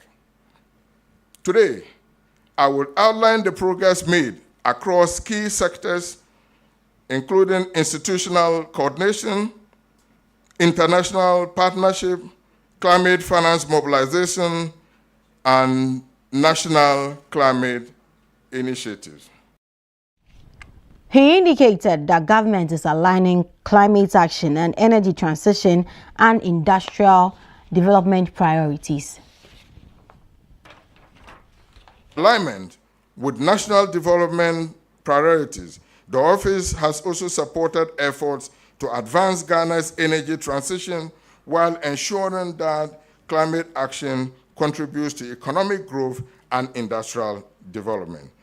This includes supporting national efforts to expand solar rooftop deployment and distributed renewable energy system, integrate climate considerations into 24-hour economy program and the Big Push infrastructure agenda, promote the development of green industrial zones, advance climate-aligned infrastructure development. The office has also strengthened partnership aimed at accelerating renewable energy development, supporting electric mobility, and facilitating technology transfer. Our approach is clear.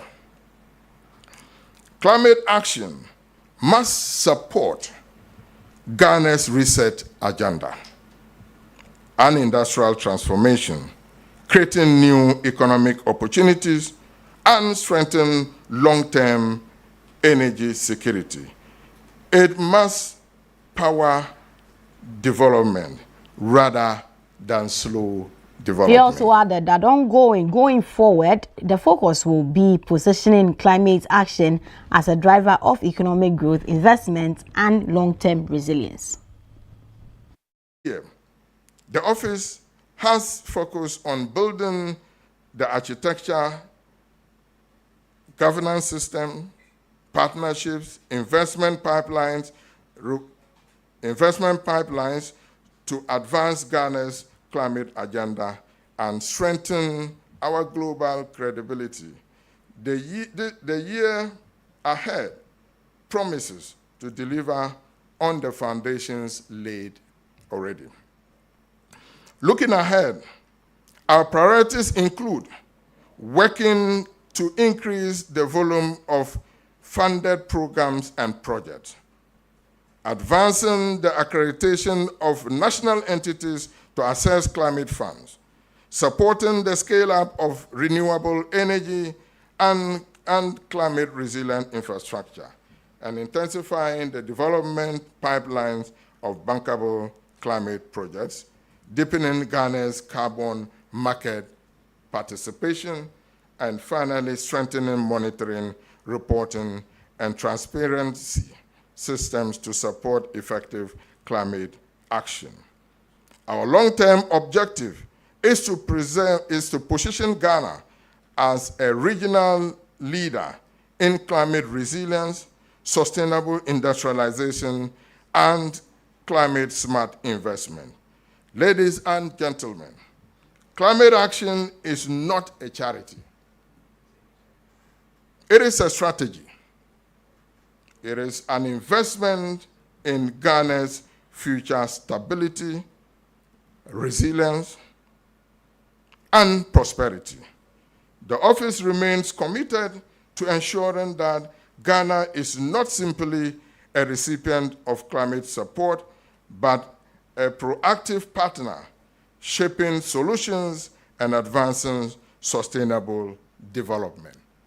Away from the presidency, the residents of Choko in the Ablikuma South constituency are said to benefit from improved access to primary health care following the resumption of work to convert an existing community center into a CHIPS compound at Obeweku.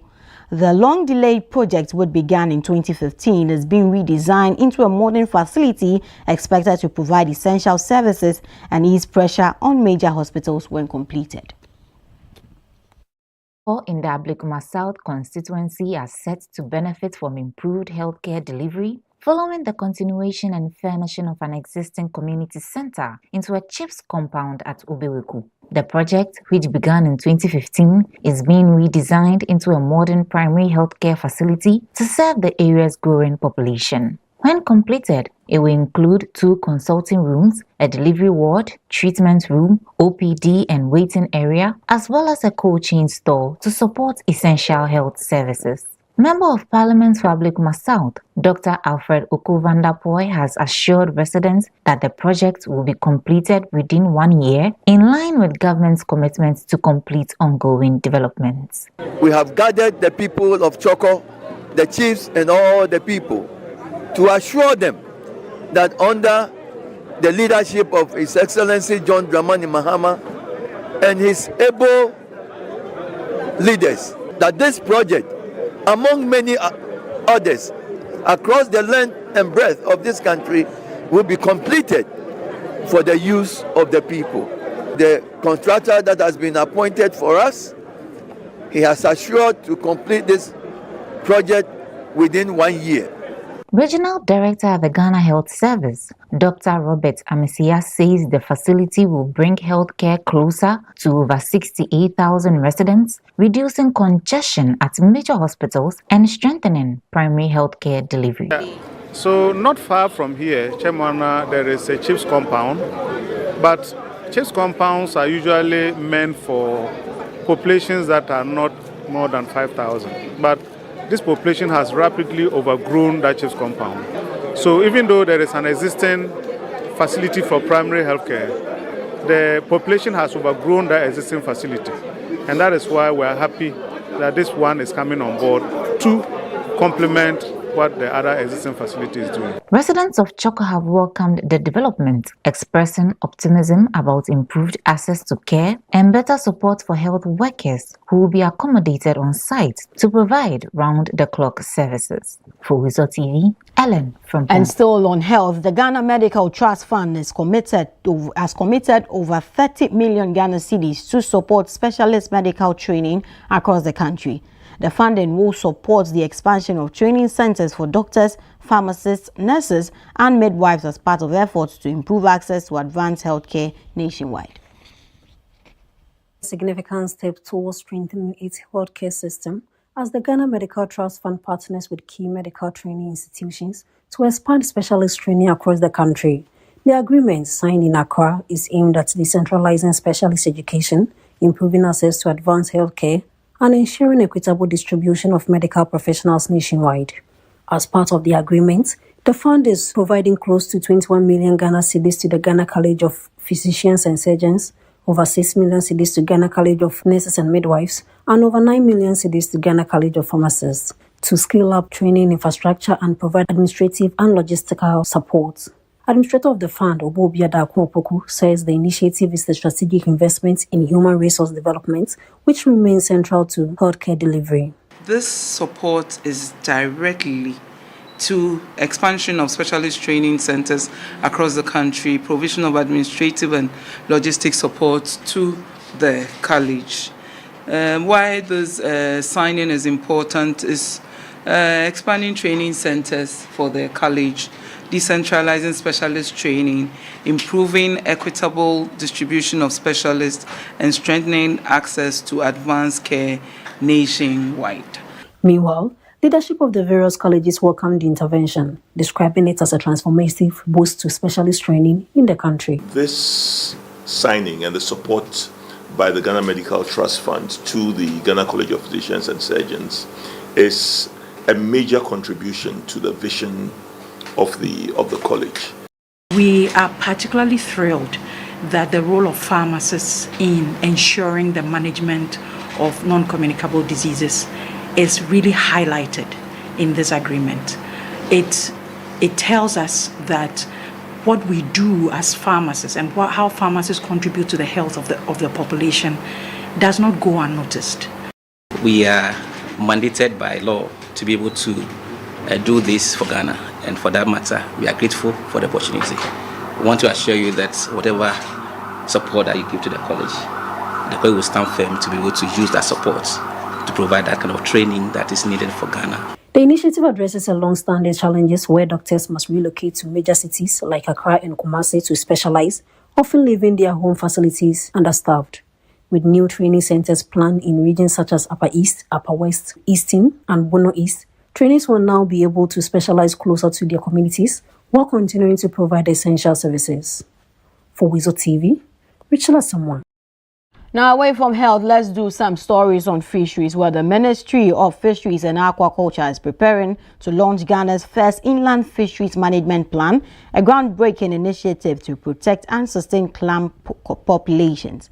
Ahead of the launch, Sector Minister Emilia Arthur visited key fishing communities in Adak, Mungpo, Banya, and Agake Chachukope, witnessing the livelihoods that depend on clams. In Adan alone, the industry directly employs around 500 people, with another 700 relying indirectly on the trade. During the peak season, up to 50 canoes can land clams daily, each unloading roughly 60 sacks. The clam chain value chains extends beyond harvesting, with juvenile clams collected, farmed, and eventually sold, while clam shells also support industries like animal feed and paint production. However, challenges such as restricted access to water areas and habitat disruption from sediment mining threaten the sector. The Inland Fisheries Management Plan aims to safeguard habitats, ensure equitable access, and strengthen traditional livelihoods, preserving both culture and local economies for future generations. Moving on to other news, the Minister for Health, Kwabena Minta Akando, has directed that disciplinary action be taken against several health professionals following the submission of a 3-member committee report on Charles Emisa's death.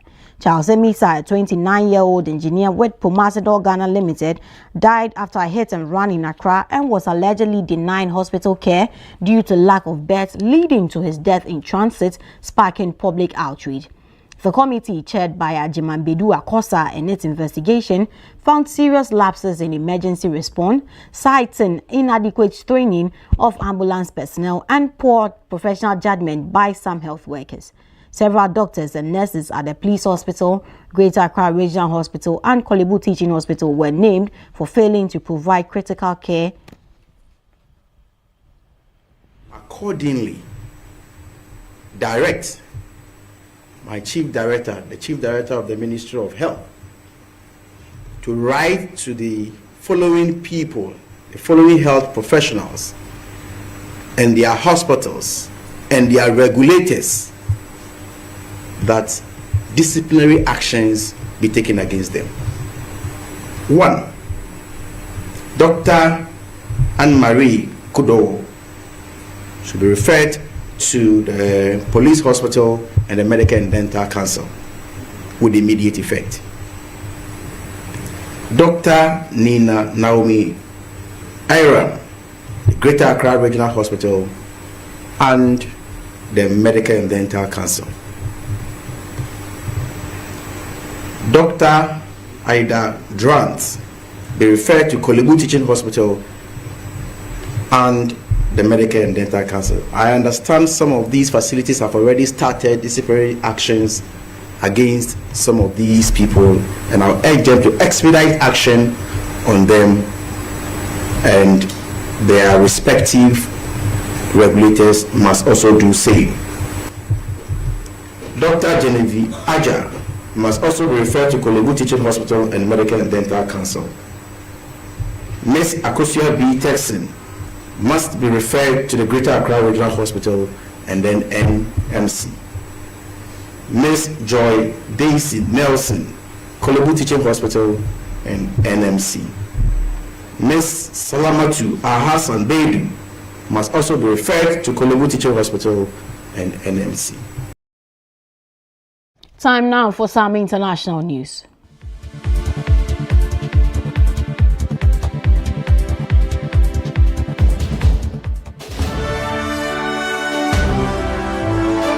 Now, the U.S. military says it has shot at and disabled an Iranian-flagged oil tanker in the Gulf of Oman. The attack comes as the U.S. continues its blockade on Iranian ports in the Strait of Hormuz. Donald Trump earlier announced that the U.S. would pause its operation to guide stranded ships through the strait. Iran's foreign minister spokesperson says a UN proposal to end the war is still being considered. In a social media post, the U.S. president warned strikes on Iran would resume if a deal was not agreed. Now, this brings us to the end of the WoezorTV report. Many thanks for staying with us. I am Karen Naoyokoti.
we can be the generation that ends it for good. Malaria must die, so millions can live.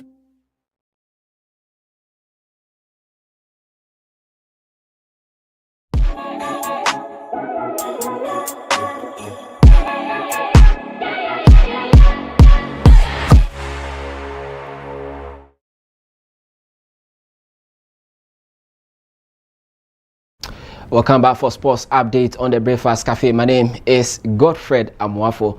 Now let's talk about the Commonwealth game that will be coming up this year from July 23 to August 2 at Glasgow in Scotland. Ghana will be participating, but beyond the participation, the country is looking at how we can also sell our culture and make people understand what is happening in the country when it comes to tourism and other sectors, not only about athletics.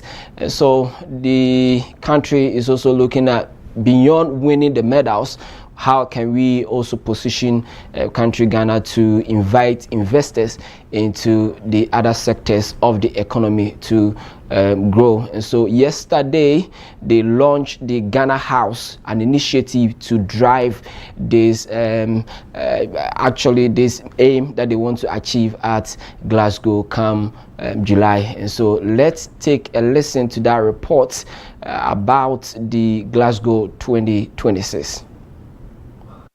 Approaching the 2026 Commonwealth Games with a broader ambition than competition alone, set to take place in Glasgow from July 23 to August 2, the Games will feature a streamlined, sustainable 10 sports program across existing venues.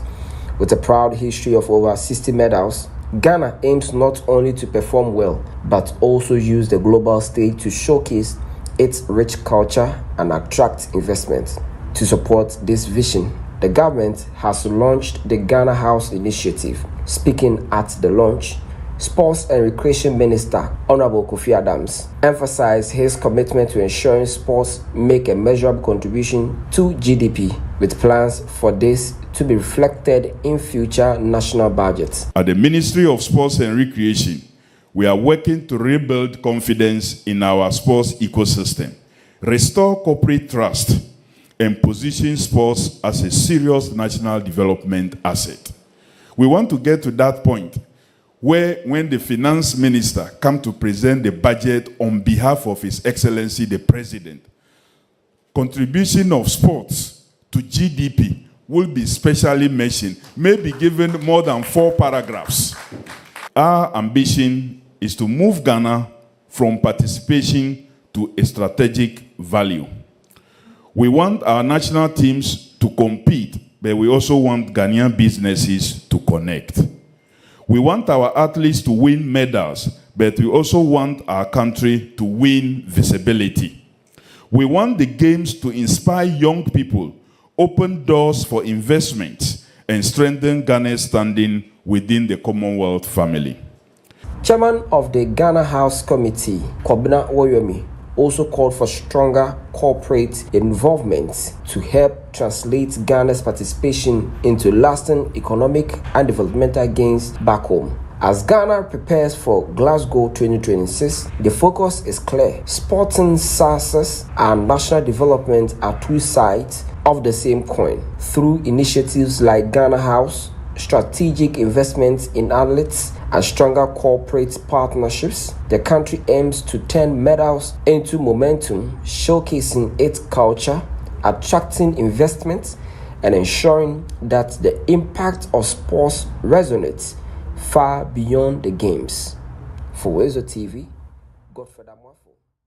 And so that's the launch of the Ghana House, an initiative that is poised to bring investors into the country. It is looking beyond winning medals. You know, Ghana has already won about 60 medals at the Commonwealth Games. And so, of course, beyond winning the medals, counting the gold, the silver, the bronze, and others, how is Ghana positioned to bring in investors and also showcase our rich culture to other people. Shouldn't forget that in the last edition, the 2022, billions of viewers were recorded across the world. And if you look at the revenue that Britain gained from that, it's about $1.2 billion in that regard. So Ghana is looking forward to leveraging on this mileage to sell our culture. That is why they've launched the Ghana House. And so we are going to have Ghana House at Glasgow, where people will come in to see our kente, the fugu, and other things. So beyond the competition, beyond running in the tracks, what else can Ghana offer? That is what the Ghana House seeks to do at the Glasgow from July 23 to August 2 in that regard. Randy, I don't know. So I think I have an interest in this anyway. But to what extent? Is it just a display of our culture? Is that like, is it just that we're going to see at Glasgow? Because this wouldn't be the first time. Yeah. I think the last athletics competition, if my memory serves me right, we were dressed in some fugu with, or is it a football team? Yeah, yes, the football and even the Olympics. Exactly, and then they had the sash like that. So beyond that, what else? I mean, is it just about culture? So it's not just about culture, just like you said. They're also looking at how they can bring investors to invest in other sectors of the economy. And so look, Ghana is known for farming is even our culture, right? So you're taking cocoa seed and all those things to them to let them know that yes, when you come to Ghana, you have agricultural products that you can also invest in and all those things. Yes, you made mention it's not just about the display of the artifacts that we have, but then there's going to be a business roundtable during the games. So we are going to target businessmen that will be there. Look, so if I understand carefully, beyond the games and all of that, there is going to be room for exhibition. Exactly. Okay. Exactly. So you are not just seeing the athletes racing, but you see business aspect also running coming from the side of Ghana. I don't think there's any country doing this or going to do this at the competition. Ghana is looking at innovative way to exploring, because a lot of people will be coming in there. We are looking at the sector, the sports sector, and also bringing in the business aspect. So we are going to have the Ghana Investment Promotion Center, we are going to have Ghana Tourism Authority, the Foreign Affairs Ministry coming on board. So it's about three institutions coming together to bring this idea and then push this agenda at Glasgow. And so it's going to be big, of course. But then, like you said, we are still going to appear in the Kente. This is our ally to be appearing at Glasgow. So you see the Kente, the Fugu, and then the African wears that we have, or the Ghanaian traditionally what you've been wearing, like what I'm wearing at the moment, or what you yourself you are wearing. You're going to see them. So going beyond it is what investors can come to Ghana to invest in, and so that's what we are seeking to do at Glasgow. Okay, well, maybe we'll find time and discuss whether or not we are ready. I mean, we want more laurels. Maybe we can find some other time and discuss it, how preparations are being done ahead of the tournament itself. What else do we have? Yes, so Randy, you are aware that you'll be playing Mexico as part of our preparation for the 2026 World Cup on 22nd of this month. And so our coach has named the 23-man squad Carlos Queiroz. You know him. And so, but then this time around, the squad a bit different from what you used to know. You are not seeing the Jordan Ayus and the rest in the squad. You are looking at some local-based players and other players that we don't know. I mean, probably the public do not know much about them, even though they are doing so well in Europe and other countries when it comes to football. And so the players have been named for that game. In fact, a lot of people are raising issues about that where are big boys, the Thomas Partey's and all the rest. And so this is the squad on your screen. Let me go over it so that if it's the first time we are hearing it, you know, you have the Solomon Agbesi. He is the goalkeeper, plays for Accra Sofo. So we now have another Accra Sofo goalkeeper. We know that our established goalkeeper in the Blasters that we all know has always been from Accra Sofo, which is Benjamin Asari. Now we are bringing another goalkeeper from Accra Sofo, that is Solomon Agbesi in that regard. Now Paul Reverson, he plays for Ayas FC. Then we have Gideos Aseko, who plays for Dreams FC, so a local-based goalkeeper in here. Again, defenders, we have Oscar Opon, he plays for Granada. Ebenezer Adade, Dreams FC. Ebenezer Annan, Saint Etienne. We have Menu Dua played for San Diego FC. Nathaniel Ejay, Lorraine, Razak Simpson for Nations AFC. Da Costa entering for Anderlecht. Ebenezer Aban for Heart of Lions. Midfielders, we have Emmanuel Ejay from Dundee United. We have Abdul Aziz Issa from Barcelona B. That guy is very, very talented. We have Augustin Boache Saint-Etienne, Majid Ashmeru. He is a known name. He has played for us before, so he is returning to the squad. We have Rak Sechi Jesurun, who plays for Stoke City. Salim Adams Bediama, very good player in that regard. Forwards, we have Daniel Ejay. We have Felix Afenya, and I know you know this guy, Jan.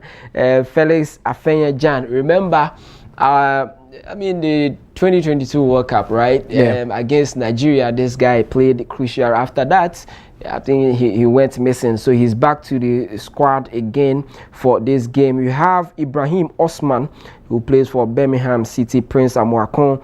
We have Francis Amuzu and then Joseph Opoku in there. So these are the squad that Carlos has named for that game that will play on Friday, 22nd of May in that regard. So you are not going to see a lot of the star-studded squad, the already established players that we used to know. We are going with players who for some reason have been out of the Blaster for quite a long time. Some are returning, others are coming from the Premier League. Razak Simpson, once joined the Blasters and now he's coming back. You've seen Solomon Agbesi from Accra Suffolk, the goalkeeper, is also in there. That will be his first time he's playing for the Blasters in that regard. And so, Randy, this is the squad. Okay, so yes, what's the rationale behind it? Is it preparations towards the World Cup? Yes. After the Mexico game, do we have any other friendly to play before the tournament itself? Yes. So after the, let me talk about the squad for now. You see, when Carlos was inaugurated, he made mention about the fact that Ghana has a pool of talents. Yeah. He says that we have so many players that we can harness for this tournament, and so he's going to look at bringing all these talents to join the mainstream to help Ghana to, of course, whether to win the trophy. Is the target for the World Cup? Yes, the target is for the team. At the moment, post World Cup. At the moment, his contract, whether you get extension of the contract, will be based on his performance at the World Cup. And so for now, he is taking us to the World Cup. After that, it will be reviewed whether you continue or not. And so his primary focus is the World Cup. No other agenda anymore. You are just focused on ensuring that Ghana performs so well at the World Cup. So that is what he is doing. He's been in the country, watching some of the Ghana Premier League. Last week he was in Europe doing the tour like we discussed. I remember you joining and we discussed what is the primary focus of that, and this is the result of it. After touring some European leagues, bringing out players that have been out for some time, that players that we've not been talking about, he's brought them back to the pool. Okay. And so you have alternatives, you understand? If these players perform... This is my point, that if we are almost heading to the World Cup, some 30 or so days or more, we already have a team. Are we taking out some players, bringing these new faces or some of these new guys in? I am asking this because of telepathy. Football is all about who they play. Yes. So if they can't gel, if they can't play together, then there is going to be a big gap when we go to the World Cup. You are right. I don't know if it is too late for this collapse. I listen to people and they raise concerns that he could have kept the main core, the core of the team. That definitely will go to the World Cup because we've seen them over the period under Coach Otuado. So you can maintain a core of that team and do the add-ons with some of the new faces that you have invited. Then now they can more like complement the team that we already have. I don't know, you are in that space. I don't know if that works better than a total new squad, because I'm yet to see any of those old faces, if not for what's the name of that guy? I think the Hearts of Oak goalkeeper. Yes. Ashimeru, who played some time back and left, and he's back now. Aside them, I don't know who else has starred in the Black Stars. Razak Simpson. Okay, yeah, Simpson as well. So, yeah. But then, Randy, well, any concern at this moment is right. We can't take anybody's concerns out. But then opinions, you say, are like noses. You have our own. For me, he's a tactical man. He has so much experience. He doesn't want to look at the already established players, of course. It also gives them the mindset that, look, if you don't perform, if you think you are Semenyo and complacency, whatever happens, you will be called up, then that notion is now currently wiping off, because we are raising another army behind you. So if you are not going to put up your best, then we can have somebody who can put you on the bench. I feel like that is it, because if you feel you have a competition in a team, you raise your performance. It's natural. It goes in that. Yes, you're talking about the third party and all those things when the players gel. Of course, we are here, we all watch football. There are some situations you will line up your team going for a tournament, and a week or two to the tournament, you get your star player getting injured, and you have to bring another player. And those players, sometimes they step in and then perform the magic in the national teams. Are different from the club. Like, you have so many days to prepare when it comes to the preseason and all this. And here you have about 2 weeks, 3 weeks to prepare for a major tournament in that regard. And so, yes, players coming together to play themselves for quite a long time, to understand themselves, the movement and all those things. You see the link between Paul Pogba and Mbappe. Ever since Pogba left the French team, you see how Mbappe was struggling. It took about 2 seasons for Deschamps to bring the team back on its form. And so it will happen, the team play will happen, but it all boils down to understanding and commitment on the field of play. It doesn't matter whom you're playing with, the kind of player you're playing with. If you're all committed to winning, Randy, you will do well. But then for me, I feel like, why are we not inviting those guys? Mexico, what's the name? Hold on. The likes of Hudson Odoi. Edin Ketia, is that his name? Yes, the former Arsenal player. Yeah, Edin Ketia. Then a few others, like those guys who are of Ghanaian origin. Randy, are they not willing? Won't they help? If indeed we are looking at some caliber of players that can possess, for me, I feel we can give them the room. Even if 2 or 3 of them, for a fact that they didn't play the qualifiers doesn't mean they can't feature in the main tournament. You are right. You are right, but then of course, I mean, if Ghana is not calling on these boys, they are exceptional players that you've never seen their caliber in our team. Well, look, if you look at our players, if they are all on form on a good day, we are not bad without Edin Ketia and the rest. Look, if you have Inaki Williams, of course, if you have Inaki Williams. When was the last time Black Stars scored more than 3 goals? Oh, even the qualifiers, we scored more than 3 goals during the World Cup. Of course, we scored more than 3 goals in some of the qualifiers. You remember we scored 4, 5, and we are even attributing to the fact that when President Mahama comes, the Black Stars. We were playing against Comoros and Lesotho. those are also. We are facing England. That fact. We are facing Croatia. Is that guy still at Croatia? Modric? Yes, he's still there. Yeah. We are playing these big games. Of course, this is not the first time we are going into a tournament that we are not even favored, but we perform. 2006, I mean, what name was Ghana having in that the competition? But we beat Czech Republic. They were ranked first in the world, but you beat them, you understand? England. But you see, Godfrey, at that time, we built a team from the scratch, and that was when we had the quartet: Stephen Appiah, Michael Essien, Sule Muntari, Laie Kingston, and the others. Do you get it? And that particular team came from the juvenile. When I say juvenile, I'm referring to the lower tier, so the under 23s thereabout. And these guys have played together for so long, so it worked for them perfectly in 2006, and then in 2008, as far as even in 2014, we weren't bad at all. Until recently, that only God knows what happened to our team. So when you compare the 2006 era, yes, indeed, we were not known.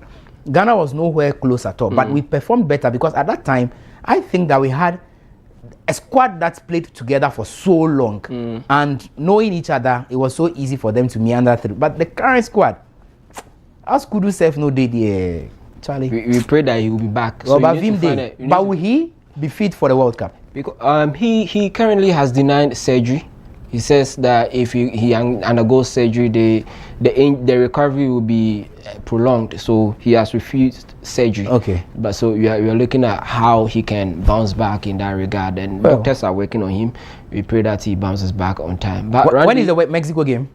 That's Friday, 22nd of May. Oh, okay. But after that, we have Saudi Arabia that you play. So maybe that's when he get this selection. You add up to the mainstream players, and then we see where Carlos will take us to. But I feel like we need to have competition in the team. When there's competition, you know that if you are playing in Europe and you are not performing, Razak Simpson and here from Nations FC, who want to justify, you want the limelight, he will play his heart out for us. Because like you said, yes, we are going to face England. You saw the goal Harry Kane scored against PSG, how he turned and then netted the ball. We need defenders that can match him. It will be difficult. Bukayo Saka, your main man in Arsenal, is also coming in that against us. So we are always focusing our first game, Panama, but it's not even going to be easy. But then we need to have the confidence in the boys that yes, whoever that is called upon would deliver. We've done it before. 2006, I've given even 2010.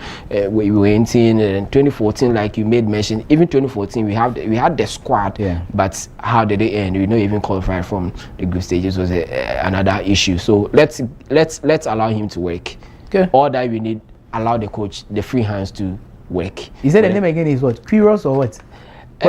You see the pronunciation. If I were the press conference, my question would be, how do you pronounce your name? So it's a Portuguese name. Okay. So Queiroz. Okay, Queiroz. Queiroz. Okay. So Carlos Queiroz. We prefer the Carlos. Let's keep it. But people are doing Queiroz.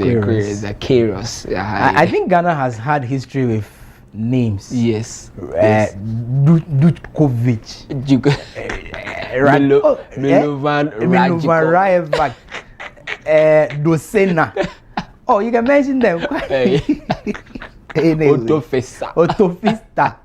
It's true. And all that. I mean, very interesting names. But let's see. I mean, this guy, I think he seemed to be enjoying the support of quite a number of people in the football space. We can only wish him the best, and also ensure that, pray that the Black Stars will raise high the flag of Ghana as we prepare for the World Cup. I gave him though. I gave him.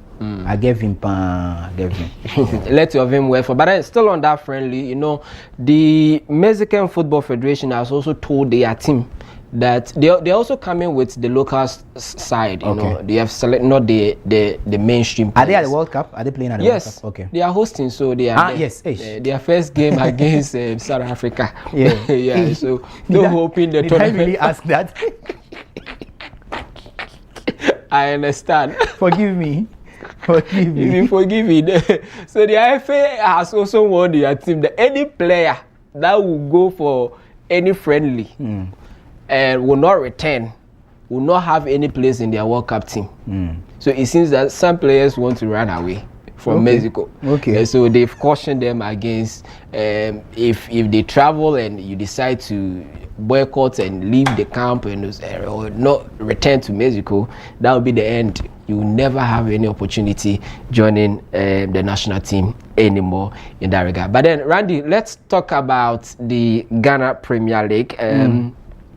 Because yesterday we had an outstanding games. The match day 30 games came off, and so there were some games that were played in that regard. Mediama SC, they are leading the league log, looking forward to winning it. But yesterday, their game at the Golden City Park against Bekum Chelsea ended in a 2-1 defeat. It wasn't a good game for them at all.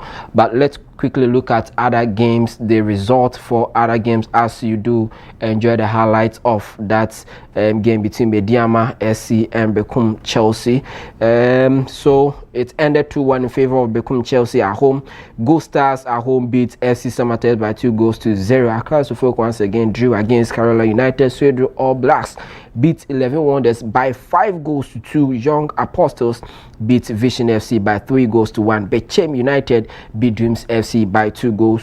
Lost to Dreams FC, sorry, by 2 goals to 1. Baseke Holy Stars also beat Aduana by 2 goals to 0. Kotoko was given 3 goals and 3 points because they were supposed to play against Hoho United, but they are no more in the league, so they were given the 3 goals and 3 points in that regard. Heart of Lions also at home lost to Nations FC by a goal to 0. If you look at the league log so far, Mediama still sits on top with 56 points, but Gold Stars has closed the gap to just 2 points, so they are 54, but has no goal difference. Hearts of Oak also has 50 points, so just 6 points between Mediama and Accra Hearts of Oak. Samates comes fourth with 47 points, Dreams FC 46. Kotoko has 6th position with 46 points, 13 goals. So Kotoko and Dreams FC have 13 goal difference each in that regard. And Aduana 46, but with 6 goals different. The bottom 3 we have Vision FC Hohoi already out, and 11 Wonders with 13 points in that score in the Ghana Premier League. But then we will talk about the UEFA Champions League, and I know that a lot of you have interest in that because Arsenal, as it stands now, know the team they will play in the final, and that happens to be the defending champions PSG, because yesterday they beat Bayern Munich by 6-5 on aggregates, but the game was 1-1. Remember, in the first leg they beat Bayern Munich at France, and so when it came to Germany they had the draw game. It took Harry Kane's last minute goal to draw a par with PSG after Ousmane Dembele scored in the first half to give the defending champions that strong edge lead in that game. But then Company's boys fought back, but that one goal from Harry Kane wasn't enough. There are a lot of controversy surrounding this game. People are saying the referee wasn't fair, with issues about Pedro and all those things. Neves in that regard, and he handed ball in the 18-yard box after his own player kicked the ball, clearing the ball from the 18-yard box. They were saying that there should have been a penalty for Bayern Munich. There was also a handball regarding Nuno Mendes, which they believe that the referee should have given him a card, which would have ended a red card for him, giving Bayern the numerical advantage, but that did not happen. So aside the victory by PSG getting into the finals, these are other topical issues that came out of the game in that score. I don't know if Randy has any interest, but then you should have interest, because now you know the opponents, you know whom you are going to play against. Arsenal, your first time being in the finals after 20 years, you are going to face how do I put it, the most favorites of the tournament, PSG, this season. And you shouldn't forget that they've beaten all the English side this season they played against: Liverpool, Aston Villa, and the rest. And so will Arsenal be marked green as the teams that PSG beats from England this season or not in the finals? 30th May will be the action. Randy? Well, we also have record. We are unbeaten in the UEFA Champions League this particular season. Personally, I have been praying for a Bayern Arsenal finals and not a PSG finals, because I mean, Charlie, the PSG team is a different thing altogether. The likes of Ousmane Dembele, Dua or Dues, however they call him, Charlie, that's a solid team. That's a fluid team. The pace, the energy, the concentration, like it's a team. It's a compact team. It becomes very difficult to beat such a team. I mean, it will take practice to win a game against PSG at the current form they are in. So I was actually praying that Bayern would have qualified, but eventually here we find ourselves. To be a champion, you need to beat a champion. You need to do what champions do. And monitoring what we have done in this particular season as an Arsenal team, no doubt. Look, there is no room for beautiful football on the 30th of May. Who cares about beautiful football? When we are looking for trophy, when we can see trophy Philly Carducci, why do we even have to settle for beautiful football? We just need to go all out, play anyhow, play anywhere, and ensure that we win. A single margin is still enough to carry the day. But I think that it's going to be a bit difficult for Arsenal. But regardless, we still remain the pride of London. The last time I saw Arsenal in the UEFA Champions League, I was in basic school. Can you imagine? Yeah. Thierry Henry and his charges. I was in basic school, and that was the season after the Invincibles. So I listened to Thierry, and he says that if these guys go ahead and they win this UEFA Champions League, they become the unforgettables, not the Invincibles, the unforgettables. Because look, this team is not too extraordinary. You can't even pinpoint a single outstanding player in this team. Who? Is it Gyökeres? Not really. Who exactly in that team that you can say that? And you compare that to, say, even a team like Manchester City. You can point out Rodri, you can point out Bernardo Silva as being top performance in that team, regardless. But the current Arsenal team, who? We cannot rely on our strength and unity as a team. And tactically, Arteta has to be very much fortified in that particular game. I'm so sure, Charlie, it's our year. We'll win the Champions League, win the EPL. You know, this season you've been to finals. Yes, and you lost. 2 finals. Very yeah, good. The Carabao Cup and then which one? The FA Cup? No, FA Cup is yet to enter the finals. FA Cup is still the same as Carabao. Oh, so no, it's yet to enter the finals, right? Oh, okay, so the Carabao is what you lost to. And then which one again? Man City. Which one again did you? This is your second. Okay, so this is the second. Yeah. Okay, yeah, but I mean, I just brought that. Hopes are high to let you know that see the Carabao Cup. You've played the final this season. You yes, lost the Carabao Cup again. We didn't have the mental toughness. Okay. But if a club like City played over the week against Everton, you saw how Everton played. They almost won that particular game. Why did we even enter in that final game as though we were minus, as though we were going to defend? We sat back, allowed them play the ball. They brought it to us, and that was how we considered. We can't go into the PSG game like that too. We must face them like, go all out. Don't sit back and expect them to bring the ball. They will score us, So I mean, Charlie hopes alive. Yeah, we will win. the reality is that Arsenal has a good defense. In fact, you are not conceding so many goals in a game, and so that will be an advantage for you. But the other disadvantage is that PSG refuses not to score in any of the games they've played. They've scored all throughout. Even Arsenal, you drew against Sporting at your own side, but they have never. I mean, they've won all the games. If they are not winning, they score. In all the games they play, they score. You understand? Even the draw against Bayern, they scored. And so we are going to see whether Arsenal can stop them from scoring. That would be impossible. So it's actually going to be a defense against an attack. Yes, PSG will score. But how many goals can Arsenal score to cancel the goals that will be the issue. When it comes to tactics, I know that Arteta cannot stand Luis Enrique because experience-wise, you understand, it will be difficult for him. And so, yes, people are already writing out Arsenal. The mental issue you made mention about, how prepared are they? They should view this as, like Thierry Henry said, that they will be the unforgettables. That's how they should approach this game. If not, Kvaratskhelia, Doué, Dembele, this boy Vitinha in the middle, Nuno Mendes. They are superstars. They will give you good run for your money. But I told you, I'm taking a cue from the Chelsea UEFA Champions League final against City. Nobody gave Chelsea the dog chance. Yes. But they eventually won. Yeah. It is our season. You're right. It is our season. It is Arsenal's season. Give and take. It is our season. But that man at the bench of Chelsea, Thomas Tuchel, right, as at the time, an experienced coach. Well, but we saw his performance after that victory, and he was finally asked out of the team. Yeah, he even went to PSG and flopped. Exactly, he didn't survive it. You get it. And I think that yes, some of us were too hard on criticizing Arteta because we're so much desperate for trophies. But if you watch the trajectory of events, probably he has a vision. And the vision is to build a team right from the scratch. It's been 5-6 years now. He's been doing that. We've always come closer to this title. The last we got was last season when we were in the semi-finals and we were kicked out. This is an improvement that he is now in the finals. We can give him the credit for that. But again, it is here. The mindset, how well fortified are the players going into that game on 30th of May will determine how they perform and how they win that particular game.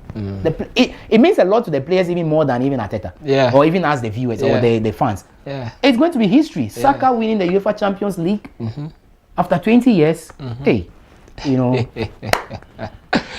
It's a wrap for sports. Asante will bring you the entertainment. My name is Godfred Amuafo. Do stay and wait for Asante to give you the update. Yesterday, you saw the big man that was brought here in the studio. I know Asante will give us more about him in the entertainment segment. Bye-bye.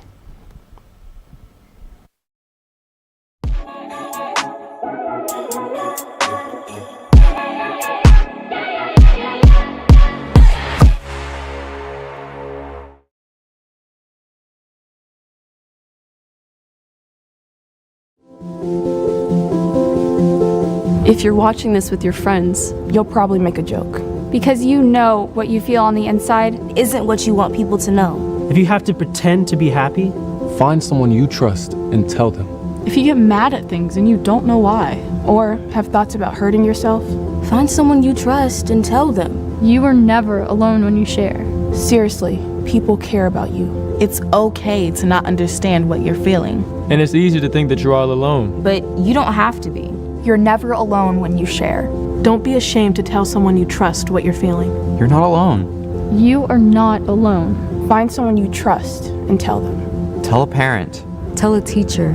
Tell a brother or sister. Or just tell a friend. You haven't done anything wrong. Talk to someone. Talk to someone. It's how things get better.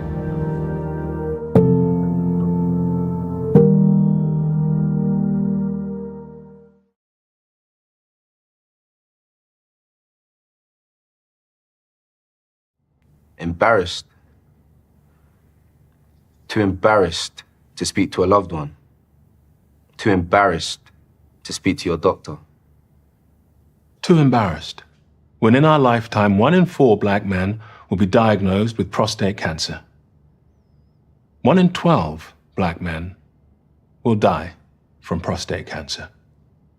Let me repeat that. 1 in 4 black men will be diagnosed with prostate cancer. 1 in 12 black men will die from prostate cancer disease. 1 in 12. That could be your dad, even your older brother, uncle, or grandfather. You need to make sure they are not embarrassed to speak to you or their doctor about it. Hey, Dad, have you had your prostate checked out? See? How hard is that? It's easy. Just start the conversation. Prostate cancer is survivable if caught and treated early enough. Don't let embarrassment stop you having this important conversation. You may save someone's life. Not just your own.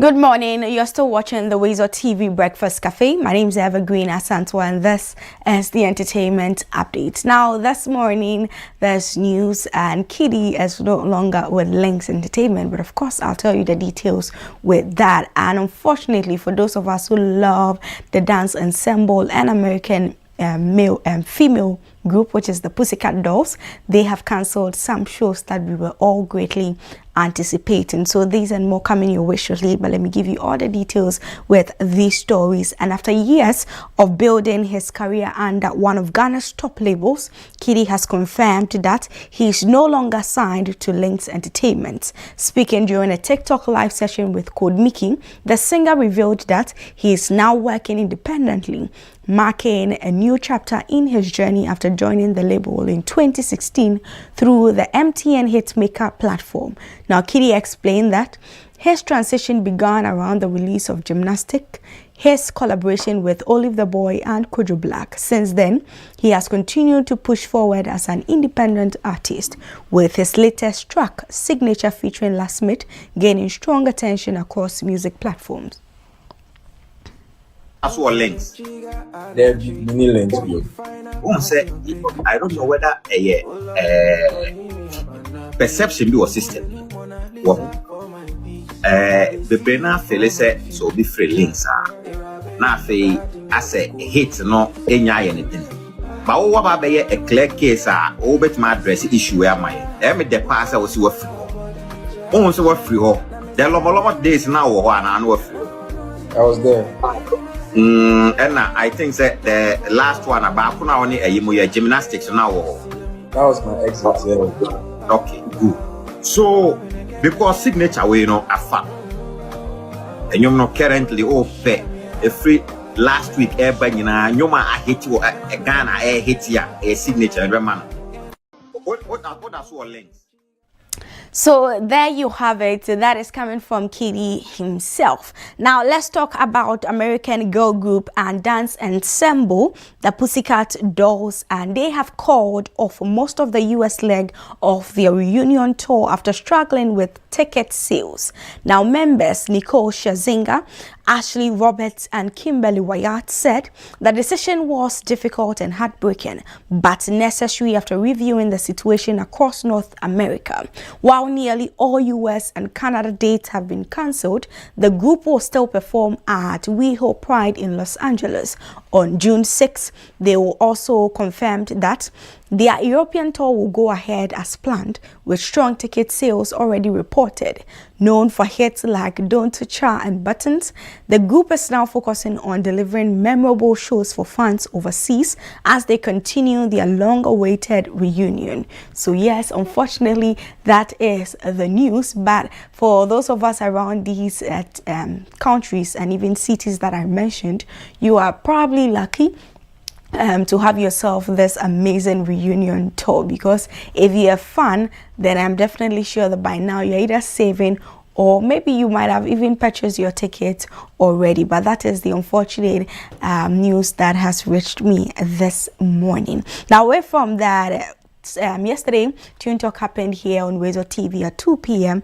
and I hosted the legendary Afro-root Ghanaian singer Rocky Dawuni, and he opened up about the music that the legends that influence his music and also helped shape his unique sound. And according to him, music was his first inspiration growing up, with artists like Fela Kuti playing a major role in broadening his understanding of Afrobeat and socially conscious music. Rocky Dawuni also mentioned reggae legends Bob Marley alongside Ghanaian high life legends such as Nana Ampadu, Nana Ampofu Ejay and Alex Kunedu as key inspirations during his early years. And he explained that he admired how they blended storytelling with high life music, creating songs that painted vivid pictures and connected deeply with listeners. And if you missed the Tune Talk show, it is your sign that on Saturday at 4:00 p.m. here on WoezorTV, you get to have the repeat of the show. Personalities or music personalities who influenced your sound? Oh yeah. I mean, I would say that, okay, so Nana Ampadu, let's say high life music was the first, okay, you know, and then obviously Fela Kuti, you know, Afrobeats was also played a lot when I was growing up. You know, a lot of military barracks, a lot of the soldiers loved Afrobeat. I mean, although Fela was insulting most of them all the time, but you know, I mean, I'll say constructive insulting. You know, he was more critical, not insulting them.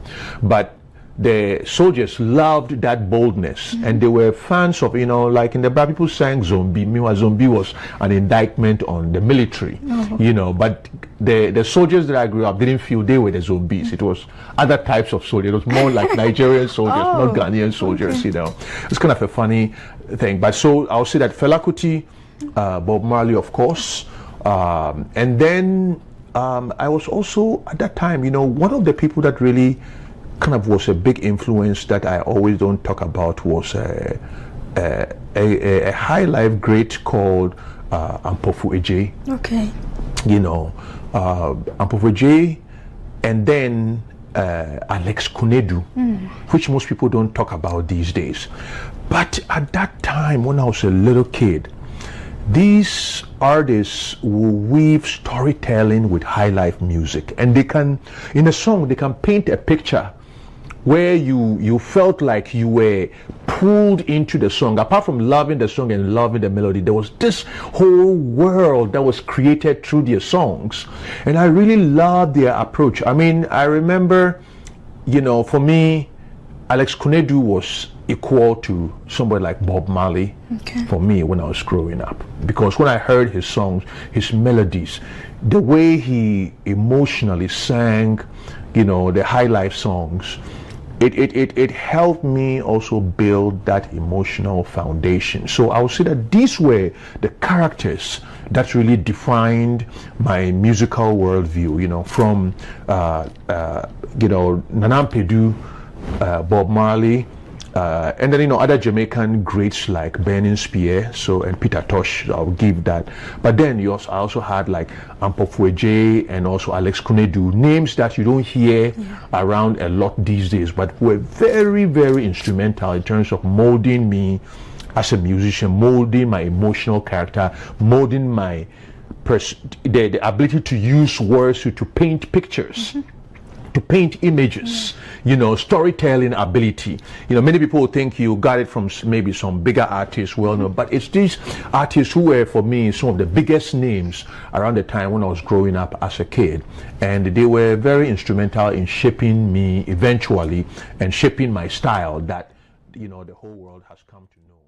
So that was just a little bit of the amazing conversation I had with Rocky Dawuni yesterday. And I repeat that if you missed any part of the show and you still want to catch up, repeat this on Saturday at exactly 4 o'clock p.m. here on WoezorTV. We also streamed on our Facebook and on our YouTube, WoezorTV official on our YouTube and WoezorTV on Facebook, so you can catch the live stream too at any time. If you can't wait for the repeat, you can do that. So this is where I draw the curtains now for today's entertainment update here on the WoezorTV Breakfast Cafe. I am Evergreen Asantwa. Thank you for watching. Enjoy the rest of our programs.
we can be the generation that ends it for good.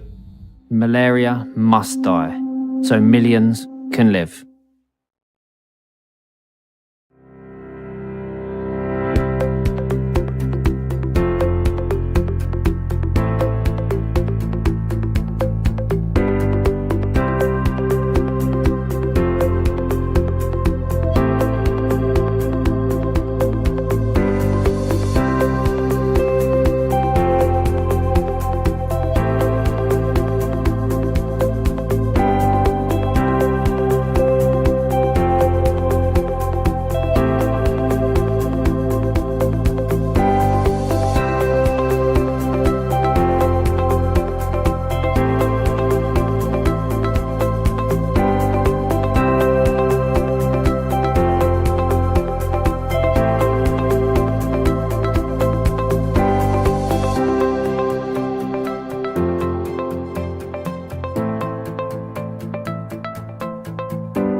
Okay, thank you for still staying with us right here on WoezorTV. Also, soon it's almost time for us to kiss you goodbye.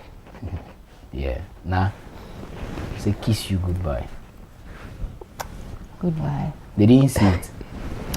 Goodbye. That's a oh, is that how you do it? Be romantic, Akra. Goodbye. Somebody said she read your mood yesterday and she knows what's happening to you. I don't understand. And say me and they disturb you. How? So I think yesterday when I said, oh, smile small. So I did disturb you too much. No, it's not Randy that would. They're smiling. If I like, I'll smile. But okay. All right. The smile if you like, you smile. AI smiling. AI. There's AI smiling too. Oh, wow. You see, it's not. I think people say that, but sometimes I just feel maybe because of the experiences so like growing up. It's normal. Sometimes when you over smile, people think you are not serious. Yeah. You're hungry and you're smiling. They will not, your destiny helpers will not come again. Charlie. We smile, but it get ranges. But we're not frowning that too. Okay. Yeah, and I always tell people that there are people who have smiling faces. You meet the person is not smiling, but the face looks like like Jonas. Like, oh no, Jonas. Oh, Jonas does. No. Oh, so having a smiling baby face. boy, huh? And even yourself. No, me bonyo face. Boy, you don't know. It doesn't mean so that's where people misconstrue. When you see me, that you you're not happy. Face.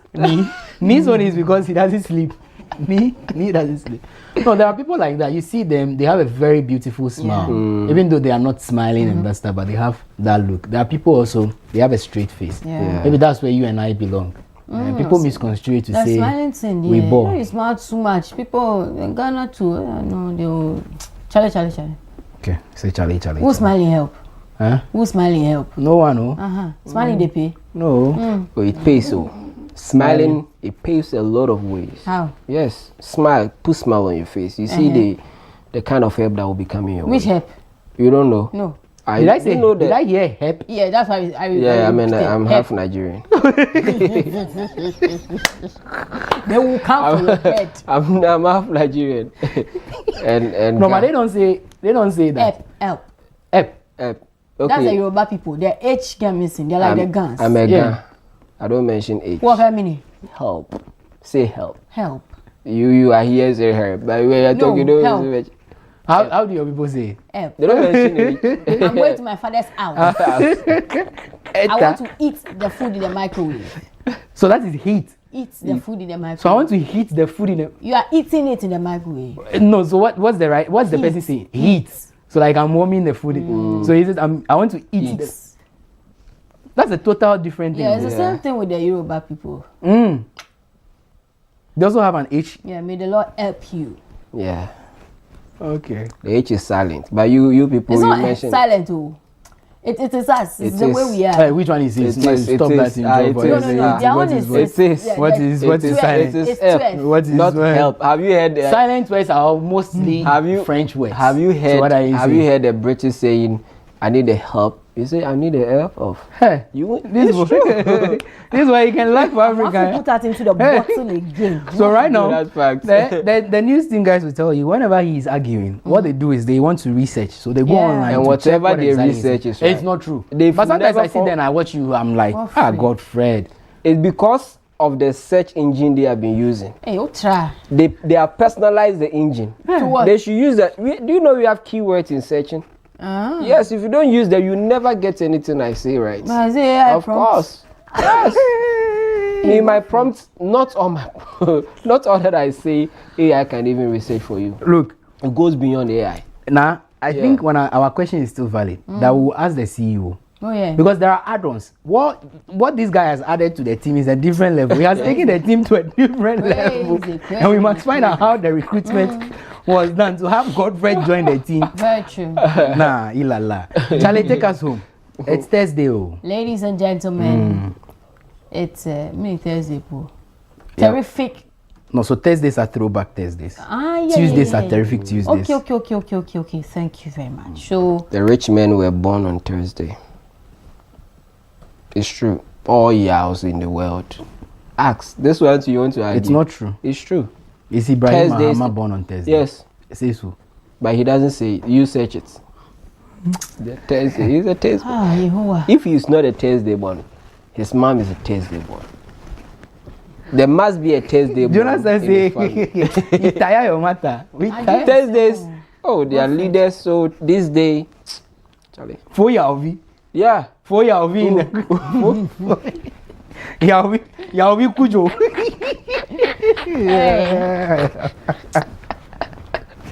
Now let's go. As well. But it's a throwback Thursday, and thank you so much for joining us on this morning's edition of the WoezorTV Breakfast Cafe. Special thanks to our production team and you all who made this a success. We'll come your way again tomorrow. But keep your dials on WoezorTV. We have more for you. It's bye for now.